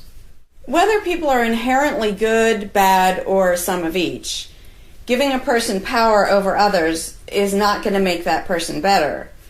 In fact, power has historically been known to corrupt people and make them worse, whereas the discipline imposed by the equal freedom of everyone else brings out the best in human nature. Most people today think that we need some form of government because they mistakenly believe that obedience to authority makes us all more civilized, moral, and peaceful. In reality, it has always done exactly the opposite. Everyone knows that governments can be corrupt, abusive, inefficient, counterproductive, even tyrannical. But most people assume that the way to fix that is to get the right people into power. People have spent centuries trying to create a good society using different kinds of ruling classes, different legal structures, different ways of choosing the rulers, and so on.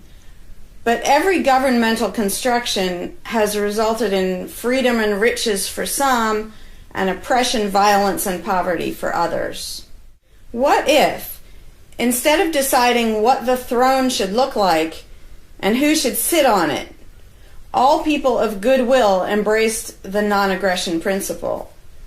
What if, instead of looking to a ruling class to impose our values on society, we embrace the concept of self-ownership?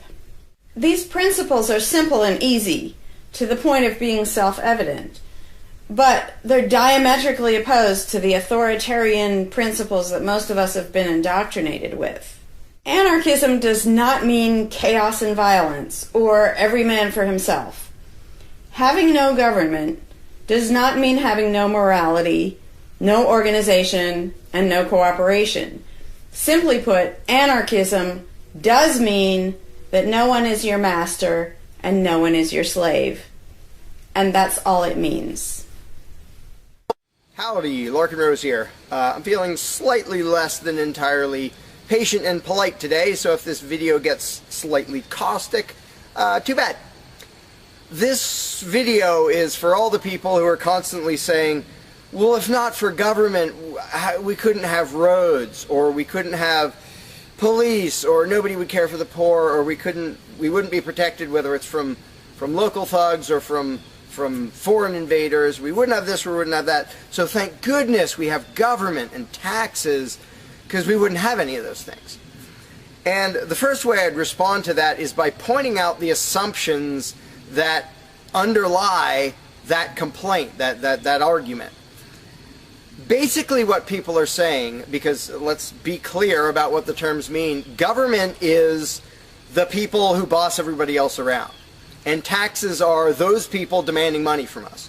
So they basically tell us, hand over a whole bunch of money and we'll decide how to take care of you. We'll decide how to spend your money. If we don't like it, too bad, we don't really have a choice. Like, well, you can vote in a few years and maybe something will change, even though it totally won't. So that's what people are saying. Basically, if we didn't have a ruling class stealing our money and then supposedly spending it to protect us, how could we possibly have roads or anybody to protect us? The implication is that in this country, for example, 300 million people would just sit around thinking, oh, we can't do it. Without politicians and tax collectors, we can't have a road, we can't protect each other, and we can't... And it rests on this bizarre assumption that things that almost everybody wants, they wouldn't do anything to make happen unless there were politicians forcing us to give them money so they can make it happen. And so an example I like to use is, let's apply the same argument to food, because food is pretty darn important. I think everybody can agree. Let's apply the same argument that statists use about the roads or caring for the poor or protection or anything like that. The argument would go like this. Now, in the context of food, listen how idiotic this is. If we don't have government demanding money from all of us under the threat of caging us, and that's what taxation is, here's the money you have to give us, here's the nasty things we do to you if you don't. If that didn't happen so that they could build a big food production and distribution system and feed us, well, we'd all starve. We'd all just sit around saying, gosh, I wish we had food, but, you know, no politicians and tax collectors. We're just going to sit around and starve to death. Now, in this country, nobody would believe something that stupid, because all you have to do is go to a supermarket and see a perfect example of really efficient, organized cooperation that nobody is forced to do. There is no, you know, if you're going to make the argument that people make about roads and protection and all that, you'd say, well, nobody is forced to make any food for anybody in this country. How do you know everyone's just going to say, well, it's not my job, and we'll all starve to death? There's no guarantee. There's no master plan guaranteeing that we'll all have food. So obviously we're all going to starve if we don't have an authoritarian government stealing our money and then making food and giving it to us. Because golly gee, we couldn't possibly do it voluntarily ourselves. Again, in this country, nobody makes that argument because they see it happening voluntarily. Nobody involved is forced to do that. Nobody is forced to make you a single bite of food. There is no guarantee at all from anybody. And yet, Americans are, by and large, hugely overweight. Obviously, we don't have a lack of food. We might have a lack of healthy food. But obviously, we see that example, oh, we can handle that. You know, voluntarily, mutual cooperation, that's fine for food, but for some reason, it's not okay, and we can't even fathom the idea of the exact same thing handling roads, or handling protecting us, or other things that almost everybody wants. So there's, in the question is this bizarre assumption that everybody will sit around really, really, really wanting something, but because there aren't politicians bossing us around and stealing our money, well, how could we possibly do it? And one of the most common things is, who will build the roads? Which is amazingly stupid to me. Just amazingly stupid. I have here in my pocket a little tiny thing. With this little tiny thing, I can be most places in this country and call people all over the world. And I own it myself. I'm not anywhere near rich these days, but I own one. Almost everybody I know has one of these. A little thing that can fit in your pocket, and just on a whim, you can open it and talk to somebody who's on the other side of the planet. And there was no coercion. Nobody forced anybody to make one of these. This is the result of voluntary cooperation. And that's it. Free trade. Organization, yeah, good. Cooperation, yeah, good. Coercion, which is what government is, and taxation, which is theft, didn't need that to do this. So what these people are telling me, oh, we wouldn't have roads if we didn't have government, is that somehow free individuals, relatively free, interacting voluntarily can make it so I can talk to almost anybody in the world on a little thing that fits in my pocket on a budget that is not a very good budget at the moment, but I still have one of these. That freedom, not authoritarianism, can supply me with this, but freedom cannot achieve a flat place. Because that's what a road is. It's a flat place. From here to there, because we have these machines that take us from here to there. By the way, we don't have those machines because of government. We have those machines because of free enterprise and voluntary interaction and cooperation. The idea that freedom can make a car but can't make a flat place is just idiotic. You really think we can't make a flat place? And so I ask people, and they say, well, who will build roads? Are you really telling me that you really and truly think that if government fell off the face of the earth, 300 million people in this country, 7 billion if you want to include the whole planet, would sit around in their houses thinking, golly, I wish I could go visit Fred, but I can't, because there's not a flat thing from me to him, and I don't know how to do it. And the other 300 million or 7 billion people, we can't possibly do it because there aren't any politicians and tax collectors. If they were here, we could do it. If they were here to boss us around and steal our money and really inefficiently build a flat place, then we'd be set. Then I'd be comfortable and I could be confident that I could get places. I could visit Fred, I could go shopping, but now we're all going to sit in our houses wishing we could go to the corner store, but we can't because, golly, how could we possibly make a flat place from here to there? We can make these, where you can talk to anybody in the world. We can make machines that you drive around in, but no, we couldn't possibly make a flat place. And when people say, well, who will build the roads? The first answer is the same damn people who do it now. Politicians and tax collectors don't build the friggin' roads. Have you ever seen one out there? No, you haven't. They steal our money, waste most of it, do all their corrupt games, and then they pay other people. Here's an idea. How about if we pay those other people who actually build the stinking road? And the fact that that doesn't occur to people is a great indication of how well indoctrinated people are by the rulers, who will perpetually tell us, you can't organize anything, you can't achieve anything, you can't do anything unless we are here to force it on you. And it's, again, there are a zillion examples, whether it's caring for the poor or protection or roads, obviously, where most of the population will say, I'm really concerned that poor people won't be taken care of, which means most of the population wants people in need to be taken care of. And if we didn't have politicians stealing our money, how would it happen? Here's an idea. Take some money out of your pocket and give it to one of the people that you think needs help. Why would you not comprehend that, but you would comprehend some guy 1,000 miles away passing a law to send an armed thug to take your money, to waste 90% of it, and then give a little bit to somebody who may just be defrauding the system or may actually need it? And the amount of indoctrination required to make people even ask these questions of how could we possibly do this without government? What do you think government adds to the equation? It doesn't add any resources. It doesn't create anything. Everything it gives away, it steals from us first, by way of taxation. It doesn't add any skills. It doesn't add any knowledge. The people who are here would still be here if the institution of government fell over. We have all the know-how, we have all the resources, all the technology. The only thing it adds is one group that's imagined to have the right to violently assault and control and extort everybody else. So what the question really means is, how could we have a road, or how could I help that poor, or how could that poor person be helped, or how would anybody protect us if there wasn't a gang of thugs with permission to violently control and rob us? And when you recognize that that is literally what the question means, you already see how utterly idiotic it is. And it's completely the result of authoritarian statist indoctrination. Nobody would come up with that on their own. And you obviously don't see that with the example of food or cars or cell phones or anything else. Nobody says, we won't be able to talk to each other unless there's a gang of thugs that's allowed to boss us around and steal our money. And just economically, how stupid do you have to be to think that's a good idea? Here are your choices. Let's do this. I'll give you these two choices for how you will be fed from now on. Either you can go spend your own money wherever you want. You can go to the supermarket or the local this or the local grocery, whatever you want.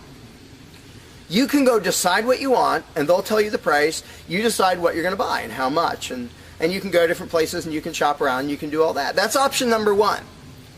But let me warn you, option number one does not give any guarantee that you will be fed.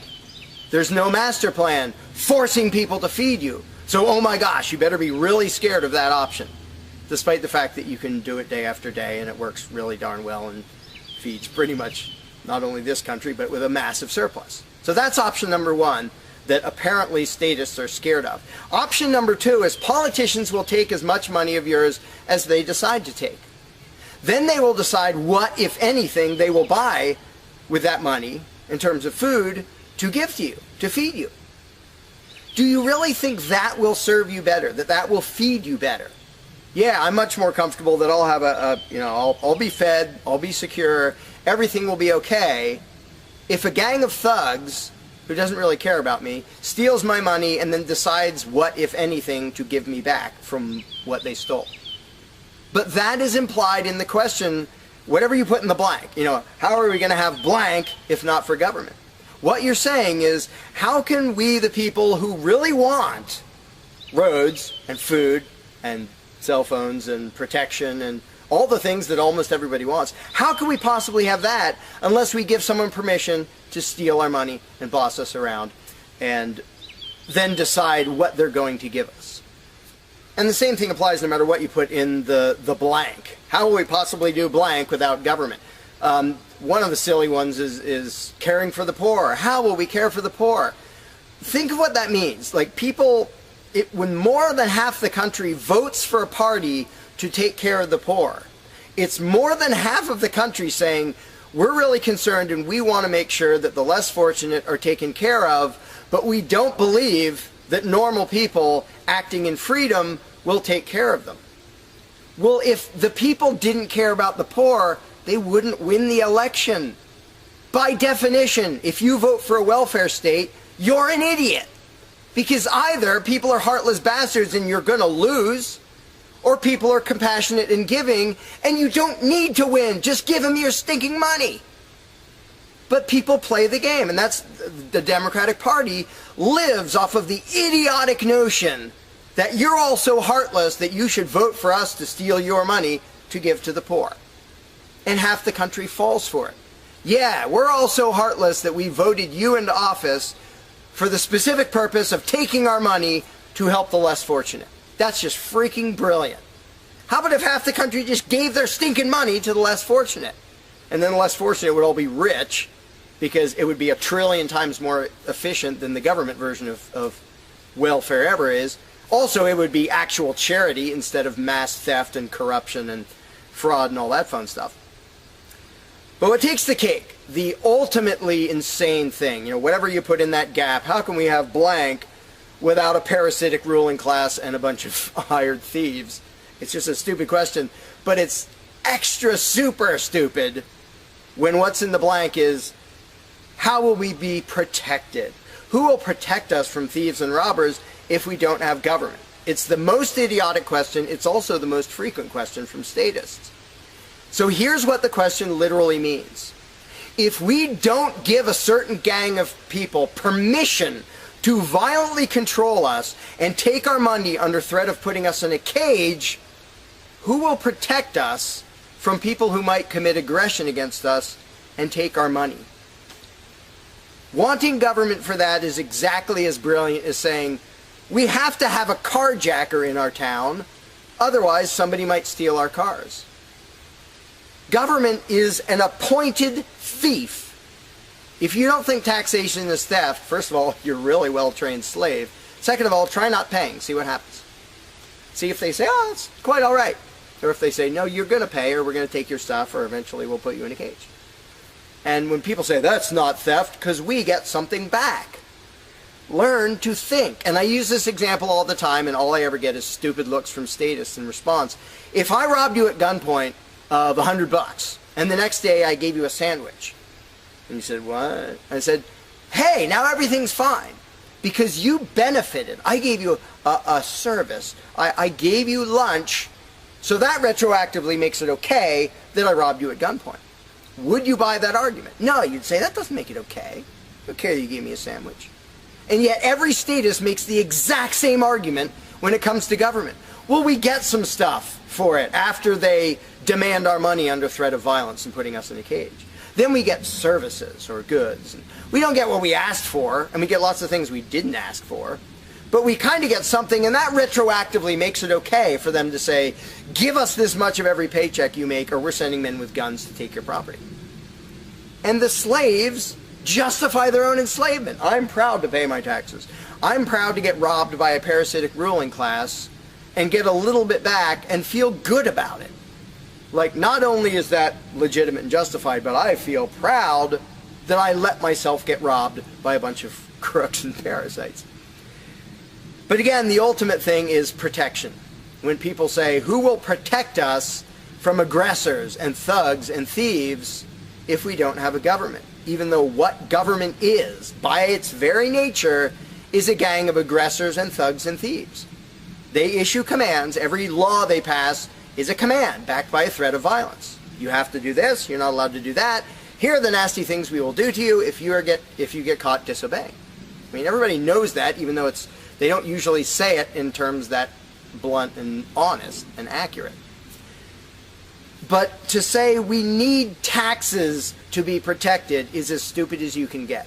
It's saying we need theft to avoid theft. And the fact that people are trained to use different words so that this theft sounds okay. It's legalized, it's taxation, and we voted for the people who robbed us. Like, we got to elect our local carjacker, and that means he represents us when he demands our car and points a gun in our face. He's serving us as he steals our car, because he's going to use that car and sell it and make money to make sure nobody else steals our car. That is the essence of government. And the fact that you have hundreds of millions of victims of that scam vehemently defending it and saying, I'm not going to give that up.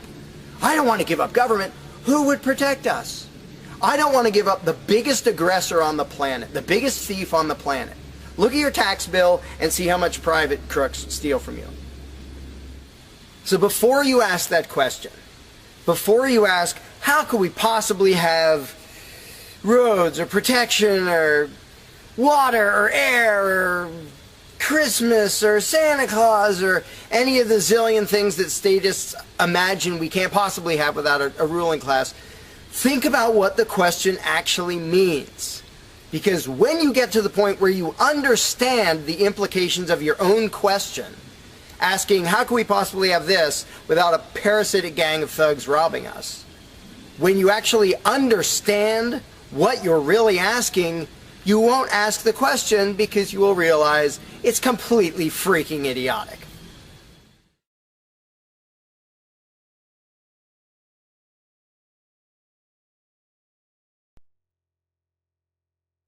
Hey, Larkin Rose here. One of the first things that people are concerned about when they start thinking about a society without a ruling class is, well, what happens to the nasty people? Whether you're talking about people who are just kind of negligent or inconsiderate, play their music too loud at night or leave their trash lying around the woods or whatever it is, all the way up to people who run around attacking and murdering people. So people say, well, what would happen to them? What would we do about that?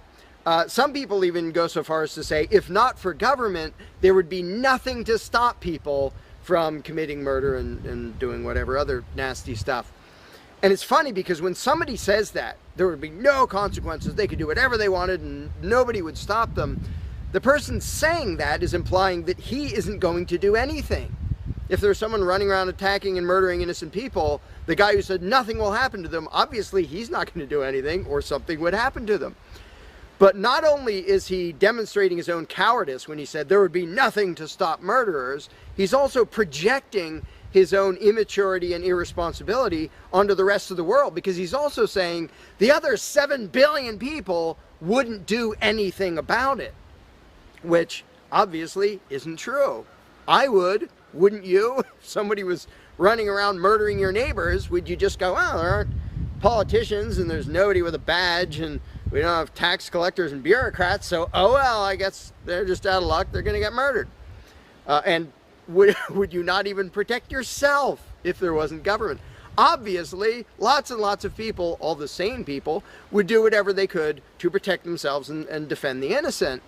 So to say nothing would happen is just really bizarre. And it comes from having a mentality basically of a little kid in a classroom, where the teacher walks out of the room and the kids are just sitting there. We don't know what to do. No authority's telling us what to do. And Johnny's throwing things at me.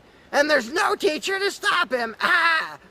Because most people, having been trained into authoritarian mentality, it never occurs to them that they are the ones who should fix anything, who should stop anything. And so when people say, well, what would be done about this and that and the other thing, nasty people doing nasty things, the first thing I ask is, well, what would you do about it? Because people are so into the mentality that there has to be some master plan and some authority who writes down the law of here is what will be done with those people, that people don't think in terms of, well, what would I do about it? which is why I always ask people, well, what would you do about it?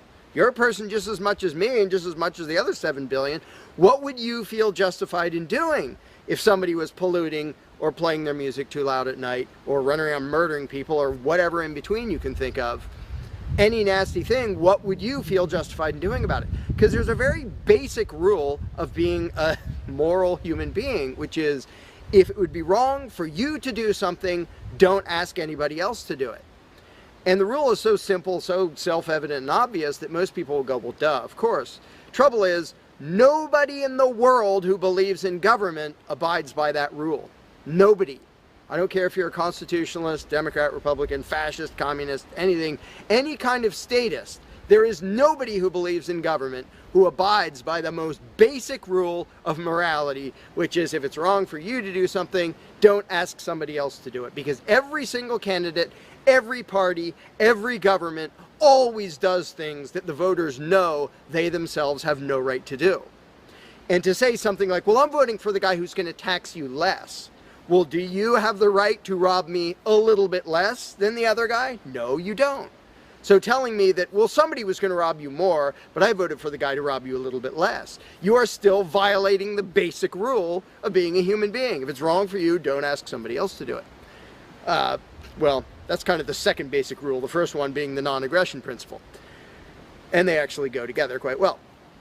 But when people are in the mindset that there's going to be some major centralized plan to deal with whatever, polluters or people who play their music too loud or murderers or whatever else, they have to get out of that mindset. They have to start to think that maybe they are among the people who have to do something about it. So instead of saying, what will be done about such and such, well, what will you do about it? What should I do about it? And this doesn't magically make all the problems go away, but the actual practical challenge of dealing with most disputes is trivial compared to the challenge of getting people to think like responsible adults, where they start to think, well, maybe it's up to me. And a while back I did little events called Escaping the Myth, and one of the little mental exercises I did with these little groups of people is, imagine we're on an island and we're it. There's no government, there's no authority, there's nobody with a badge, and one of us is running around stealing stuff from other people. He's not killing anybody, but he's stealing stuff. What are we going to do about it? We normal people. There's not a legislature, there's not 911 to call, there's nobody with a badge, it's just people. And so with that specific example, I would ask people, so what do we do? And just off the top of their heads, everybody comes up with solutions that are way better than what government ever does. First of all, every government solution is, all right, step one, I get to rob everybody. That's the government solution. Well, we're going to tax everybody so we have the resources to stop that other robber. Well, in the island scenario, nobody is stupid enough or insane enough to start with that, to say, well, let's see, so somebody's stealing our stuff. Okay, first, I get to rob all of you so that I have the resources to protect you from him. Nobody is that insane. Everybody is insane enough to believe that who believes in government. And I did for many years. I was stupid enough to actually think that it was rational and moral to advocate mass extortion in order to protect people. And that's just stupid. So I just believed something insanely stupid for a very long time. Most of the world still believes that. But in a setting where people are put on the spot and they're responsible for what happens, they don't do that. They don't say, well, I get to boss everybody around and take their money. Nobody does that. So to me, the challenge is not even coming up with specific solutions to every imaginable dispute or problem, which I don't pretend to know how everything's going to turn out. And I don't intend to be emperor of anarchy. I'm not going to be in charge of the world. But getting people to the mindset where it's up to them, where there's just people, we're it. No legislatures, no people with badges, no authority, we're just people. Suddenly people are way better at solving problems and making things work. One good example is when there's a disaster. Unfortunately, sometimes it takes a horrendous event to bring out the best in people. And it brings out the worst in some people too. But when people say, whoa, my neighbor's house is floating away, I'm not going to wait for FEMA. I'm not going to dial 911. I'm going to jump in a boat and go save him. Because suddenly it's on me. Suddenly I'm the one who has to do something. And when it occurs to people that they're the ones who have to do something, and unfortunately, usually that only happens in a complete disaster area, when it occurs to people and they suddenly take on the responsibility and start to think like adults, their solutions are generally a lot better than any government solutions and ever are. But to get to that mentality, people have to shift from the authoritarian mindset to the mindset of a self-owning individual who realizes there is nothing above me. There is no magic unicorn who's going to come and save the day, who's going to come save me from polluters or somebody playing their music too loud or murderers or whatever it is. It's just us. And if we realize that, then first of all, people would stop asking me, well, without a government, how would this be handled? As if I'm going to be in charge. I don't freaking know. What would you do about it? I can tell you what I would do about it. I could tell you what I might suggest, what I might predict, but who cares? I'm one of 7 billion people. I'm not going to be in charge any more than you are. So it's really a mental exercise that people have to think over in their own heads with their own moral codes instead of waiting for some outside answer. And it's why I don't usually get into those discussions of, well, here's my plan for how to deal with this and that and the other thing, because my plan doesn't matter. My plan will not be the best plan for any problem you can come up with. There will be a million people with better plans than whatever I could come up with. So don't ask me to describe how you are going to fix problems. I don't freaking know.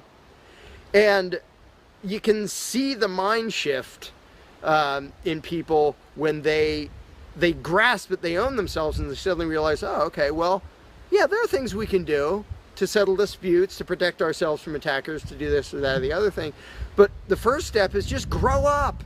Stop thinking it's somebody else's business to make the world work. Well, how will the poor be cared for? I don't know. What are you going to do?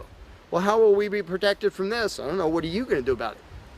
And it is inconvenient. It's inconvenient to be a free person where you can't just be a kid in the classroom whining to the teacher to save the day and fix everything and make everything work, where you actually have to be a responsible adult. And that's one of the main reasons why people like the belief in authority, because then they can live with the lie that all they have to do is obey and do as they're told and everything will be okay. First of all, no, it won't be okay. Second of all, you're not even being a human being.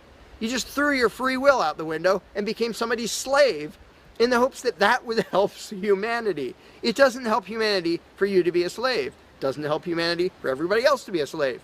It does help humanity for you to start thinking as an adult, responsible human being who owns himself and who accepts that it is your responsibility to figure out how to make the world work.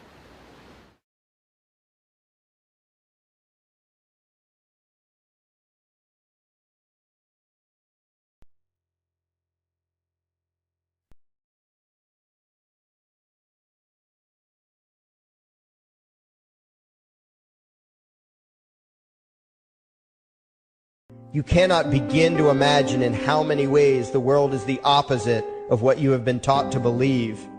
You see the guy who sells drugs to willing customers so he can feed his family as the scum of the earth, while you see the hypocrite who gives away stolen money in the name of government as a saint.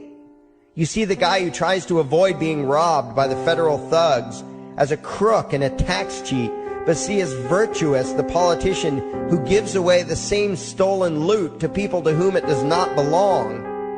You see the cop as a good guy when he drags a man away from his friends and family and throws him in prison for 10 years for smoking a leaf.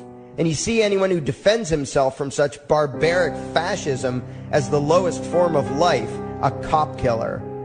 In reality, most drug dealers are more virtuous than any government social worker, and prostitutes have far less to be ashamed of than political whores, because they trade only with what is rightfully theirs, and only with those who want to trade with them. The upstanding, church-going, law-abiding, tax-paying citizen who votes Democrat or Republican is far more despicable and a bigger threat to humanity than the most promiscuous, lazy, drug-snorting hippie. Why? Because the hippie is willing to let others be free, and the voter is not. The damage done to society by bad habits and loose morality is nothing compared to the damage done to society by the self-righteous violence committed in the name of the state. You imagine yourselves to be charitable and tolerant when you are nothing of the sort. Even the Nazis had table manners and proper etiquette when they weren't killing people. You think you're good people because you say please and thank you?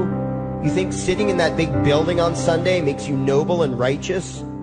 The difference between you and a common thief is that the thief has the honesty to commit the crime himself, while you whine for government to do your stealing for you. The difference between you and the street thug is that the thug is open about the violence he commits, while you let others forcibly control your neighbors on your behalf. You advocate theft, harassment, assault, and even murder, but accept no responsibility for doing so. You old folks want the government to steal from your kids so you can get your monthly check. You parents want all your neighbors to be robbed to pay for your kids' schooling. You all vote for whichever crook promises to steal money from other people to pay for what you want. You demand that those people who engage in behaviors you don't approve of be dragged off and locked up, but feel no guilt for the countless lives your whims have destroyed. You even call the government thugs your representatives, and yet you never take responsibility for the evil they commit. You proudly support the troops as they kill whomever the liars in D.C. tell them to kill, and you feel good about it. You call yourselves Christians or Jews or claim to follow some other religion, but the truth is what you call your religion is empty window dressing. What you truly worship, the God you really bow to, what you really believe in is the state. Thou shalt not steal, thou shalt not murder, unless you can do it by way of government. Then it's just fine, isn't it? If you call it taxation and war, it stops being a sin, right? After all, it was only your God that said you shouldn't steal and murder, but the state said it was okay. It's pretty obvious which one outranks the other in your minds. Despite all the churches, synagogues, and mosques we see around us, this nation has one God and only one God, and that God is called government. Jesus taught nonviolence and told you to love your neighbor, but the state encourages you to vote for people who will use the violence of government to butt into every aspect of everyone else's life. Which do you believe? To those about to stone a woman who had committed adultery, Jesus said, "Let him who is without sin cast the first stone." But the state says it's perfectly fine to lock someone up if they do something you find distasteful, such as prostitution. Which do you believe? The Christian God says, "Thou shalt not covet," but coveting is the lifeblood of the beast that is the state. You are taught to resent, despise, and hate anyone who has anything you don't have. You clamor for the state to tear other people down, steal their property, and give it to you. And you call that fairness. The Bible calls it coveting and stealing. You are not Christians. You are not Jews. You are not Muslims. And you certainly aren't atheists. You all have the same God, and its name is government. You're all members of the most evil, insane, destructive cult in history. If there ever was a devil, the state is it, and you worship it with all your heart and soul. You pray to it to solve every problem, to satisfy all your needs, to smite your enemies, and to shower its blessings upon you. You worship what Nietzsche called the coldest of all cold monsters, and you hate those of us who don't. To you, the greatest sin is disobeying your God, breaking the law, you call it, as if anyone could possibly have any moral obligation to obey the arbitrary commands and demands of the corrupt, lying, delusional megalomaniacs who infest this despicable town. Even your ministers, priests, and rabbis, more often than not, are traitors to their own religions, teaching that the commands of human authority should supersede adherence to the laws of the gods they say they believe in. Several years ago, I heard one pompous evangelical jackass in particular pontificating on the radio that anyone who disobeys the civil authority, be it a king or any other government, is engaging in rebellion against God. Those were the exact words he used. What if the government is doing something wrong? Well, this salesman for Satan opined, that is the business of those in government, and you are still obligated to obey. Everywhere you turn, be it the state or the church, the media or the schools, you are taught one thing above all else, the virtue of subjugating yourselves to mortals who claim to have the right to rule you. It is sickening the reverence with which you speak of the liars and thieves whose feet are so firmly planted on your necks. You call the congressmen and the judges honorable, and you swoon at the magnificence of the grandiose halls they inhabit, the temples they built to celebrate the domination of mankind. You feel pride at being able to say you once shook a senator's hand or saw the president in person. Ah, yes, the grand deity himself, His Royal Highness, the President of the United States of America. You speak the title as if you're referring to God Almighty. The vocabulary has changed a bit, but your mindset is no different from that of the groveling peasants of old who bowed low, faces in the dirt, with a feeling of unworthiness and humility when in the presence of whatever narcissist had declared himself to be their rightful lord and master. The truth of the matter, back then and today, is that these parasites who call themselves leaders are not superior beings. They are not great men and women. They are not honorable. They're not even average. The people who earn an honest living, from sophisticated millionaire entrepreneurs to illiterate day laborers doing the most menial tasks you can imagine, those people deserve your respect. Those people you should treat with courtesy and civility. But the frauds who claim the right to rule you and demand your subservience and obedience, they deserve only your scorn and contempt. Those who seek so-called high office are the lowest of the low. They may dress better, have larger vocabularies, and do a better job of planning out and executing their schemes, but they are no better than pickpockets, muggers, and carjackers. In fact, they are worse, because they don't want to rob you of just your possessions. They want to rob you of your very humanity, deprive you of your free will, by slowly leeching away your ability to think, to judge, to act, reducing you to slaves in both body and mind. And still you persist in calling them leaders. Leaders? Where is it that you think you're going exactly that would require you to have a leader? If you just live your own life and mind your own damn business, exercising your own talents, pursuing your own dreams, striving to be what you believe you should be, what possible use would you have for a leader? Do you ever actually think about the words that you hear, the words that you repeat? You parrot oxymoronic terms such as the leader of the free world, even pretending for a moment that there is some huge journey or some giant battle that everyone in the entire nation is undertaking together that would require a leader. Why would you ever think, even for a moment, that the crooks that infest this town are the sort of people you should listen to or emulate or follow anywhere? Somewhere inside your mostly dormant brains, you know full well that politicians are all corrupt liars and thieves, opportunistic con men, exploiters, and fearmongers. You know all this, and yet you still speak as if you are the ones who are the stupid, vicious animals, while the politicians are the great, wise role models, teachers, and leaders without whom civilization could not exist. You think these crooks are the ones who make civilization possible?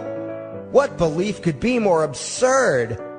Yet when they do their pseudo-religious rituals, deciding how to control you this week, you still call it law, and continue to treat their arbitrary demands as if they were moral decrees from the gods that no decent person would ever consider disobeying.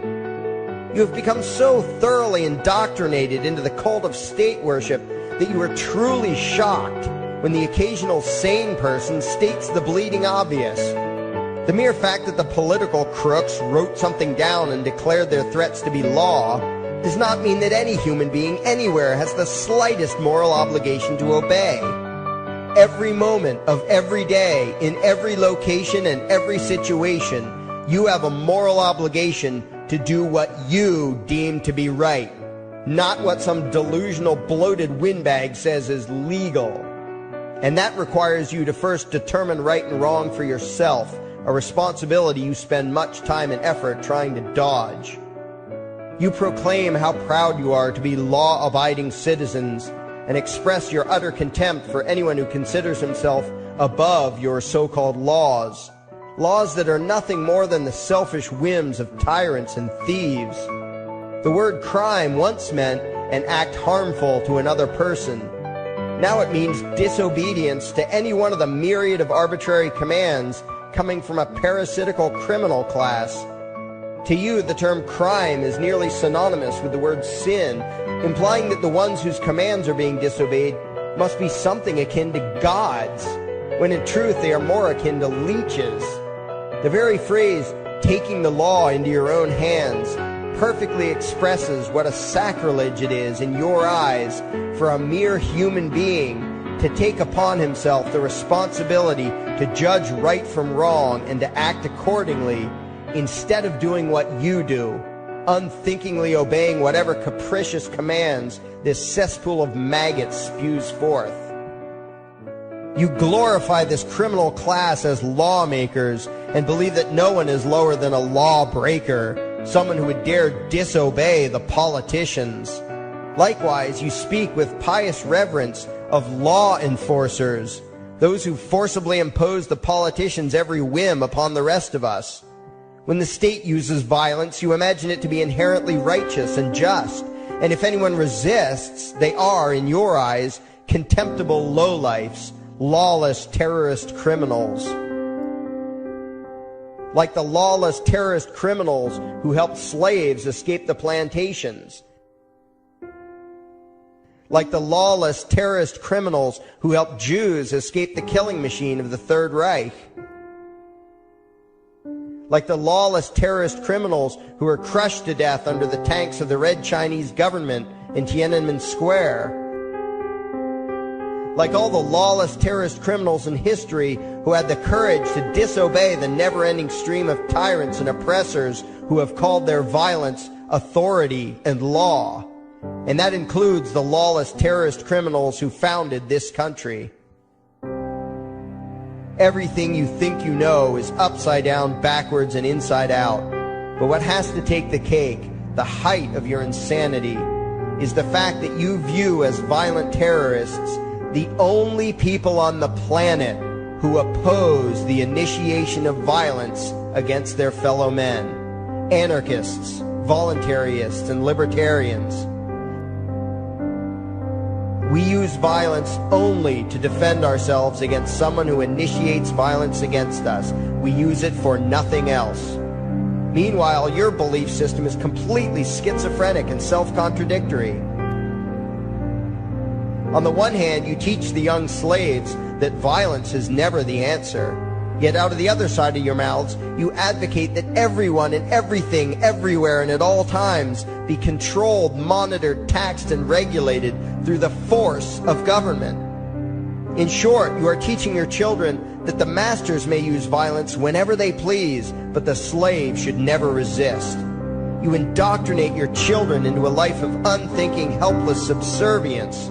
You are putting the chains around their little necks and fastening the locks tight. And worst of all, you feel good about it.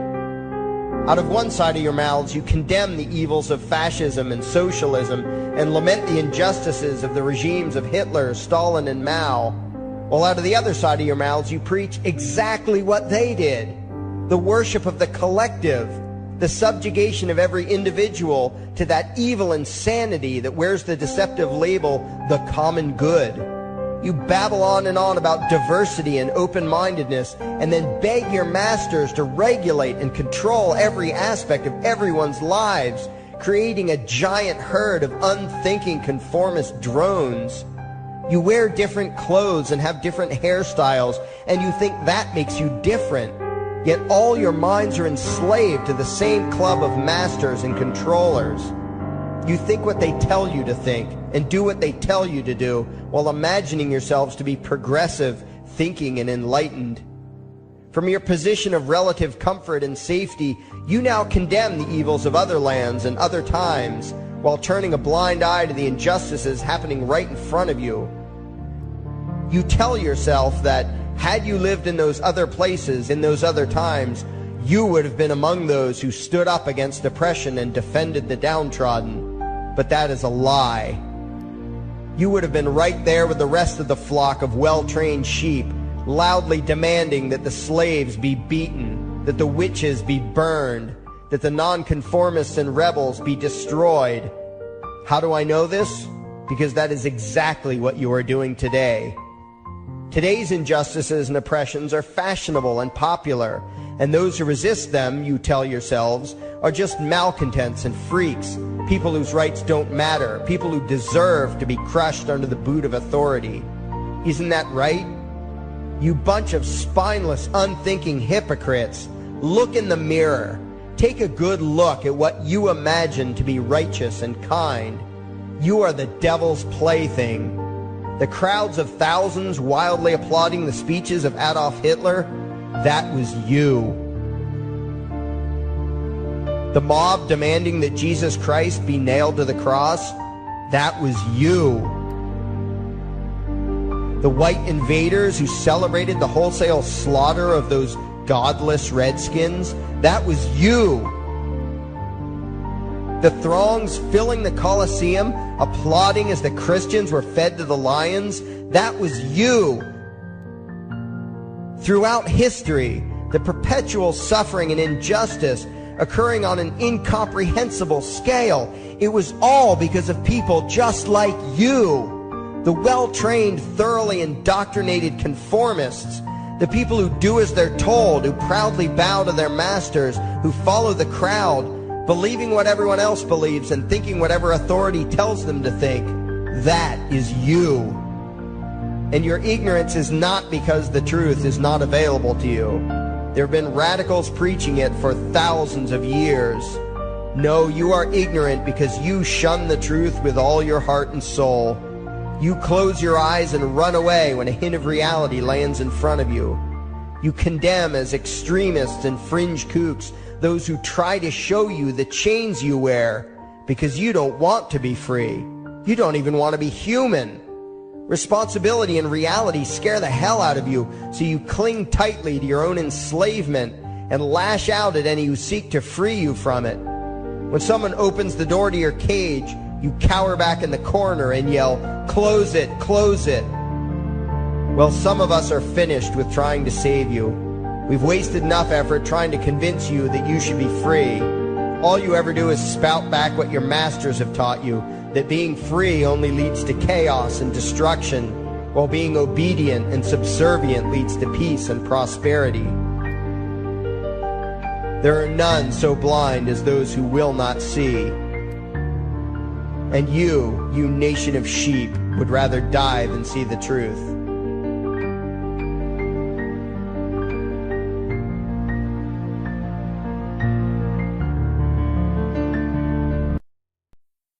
There is something I need you to do. Favorite, like and share this video. Now that you have done that, go to your browser add-ons, download YouTube Video Downloader, come back to this video and save the video to your computer and upload it to your YouTube channel. Use a different title than the one used for this video. Please follow those instructions and other video on your YouTube channel to help spread the message.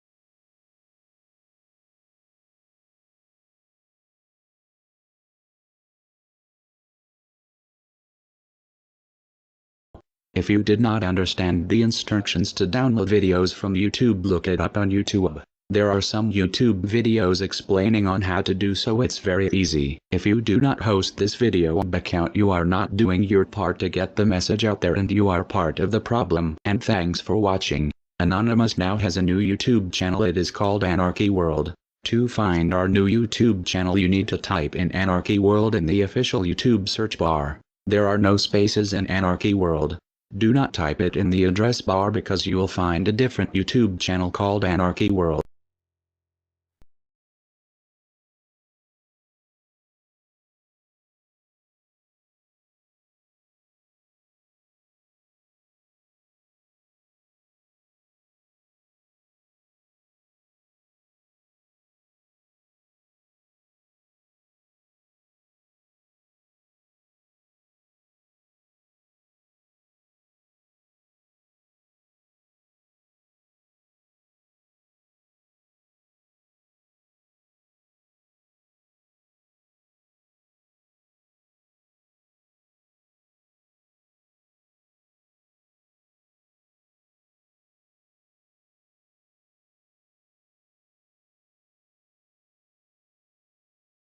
So, and here are the people responsible for the current corruption. You should remember the names for when shit hits the fan.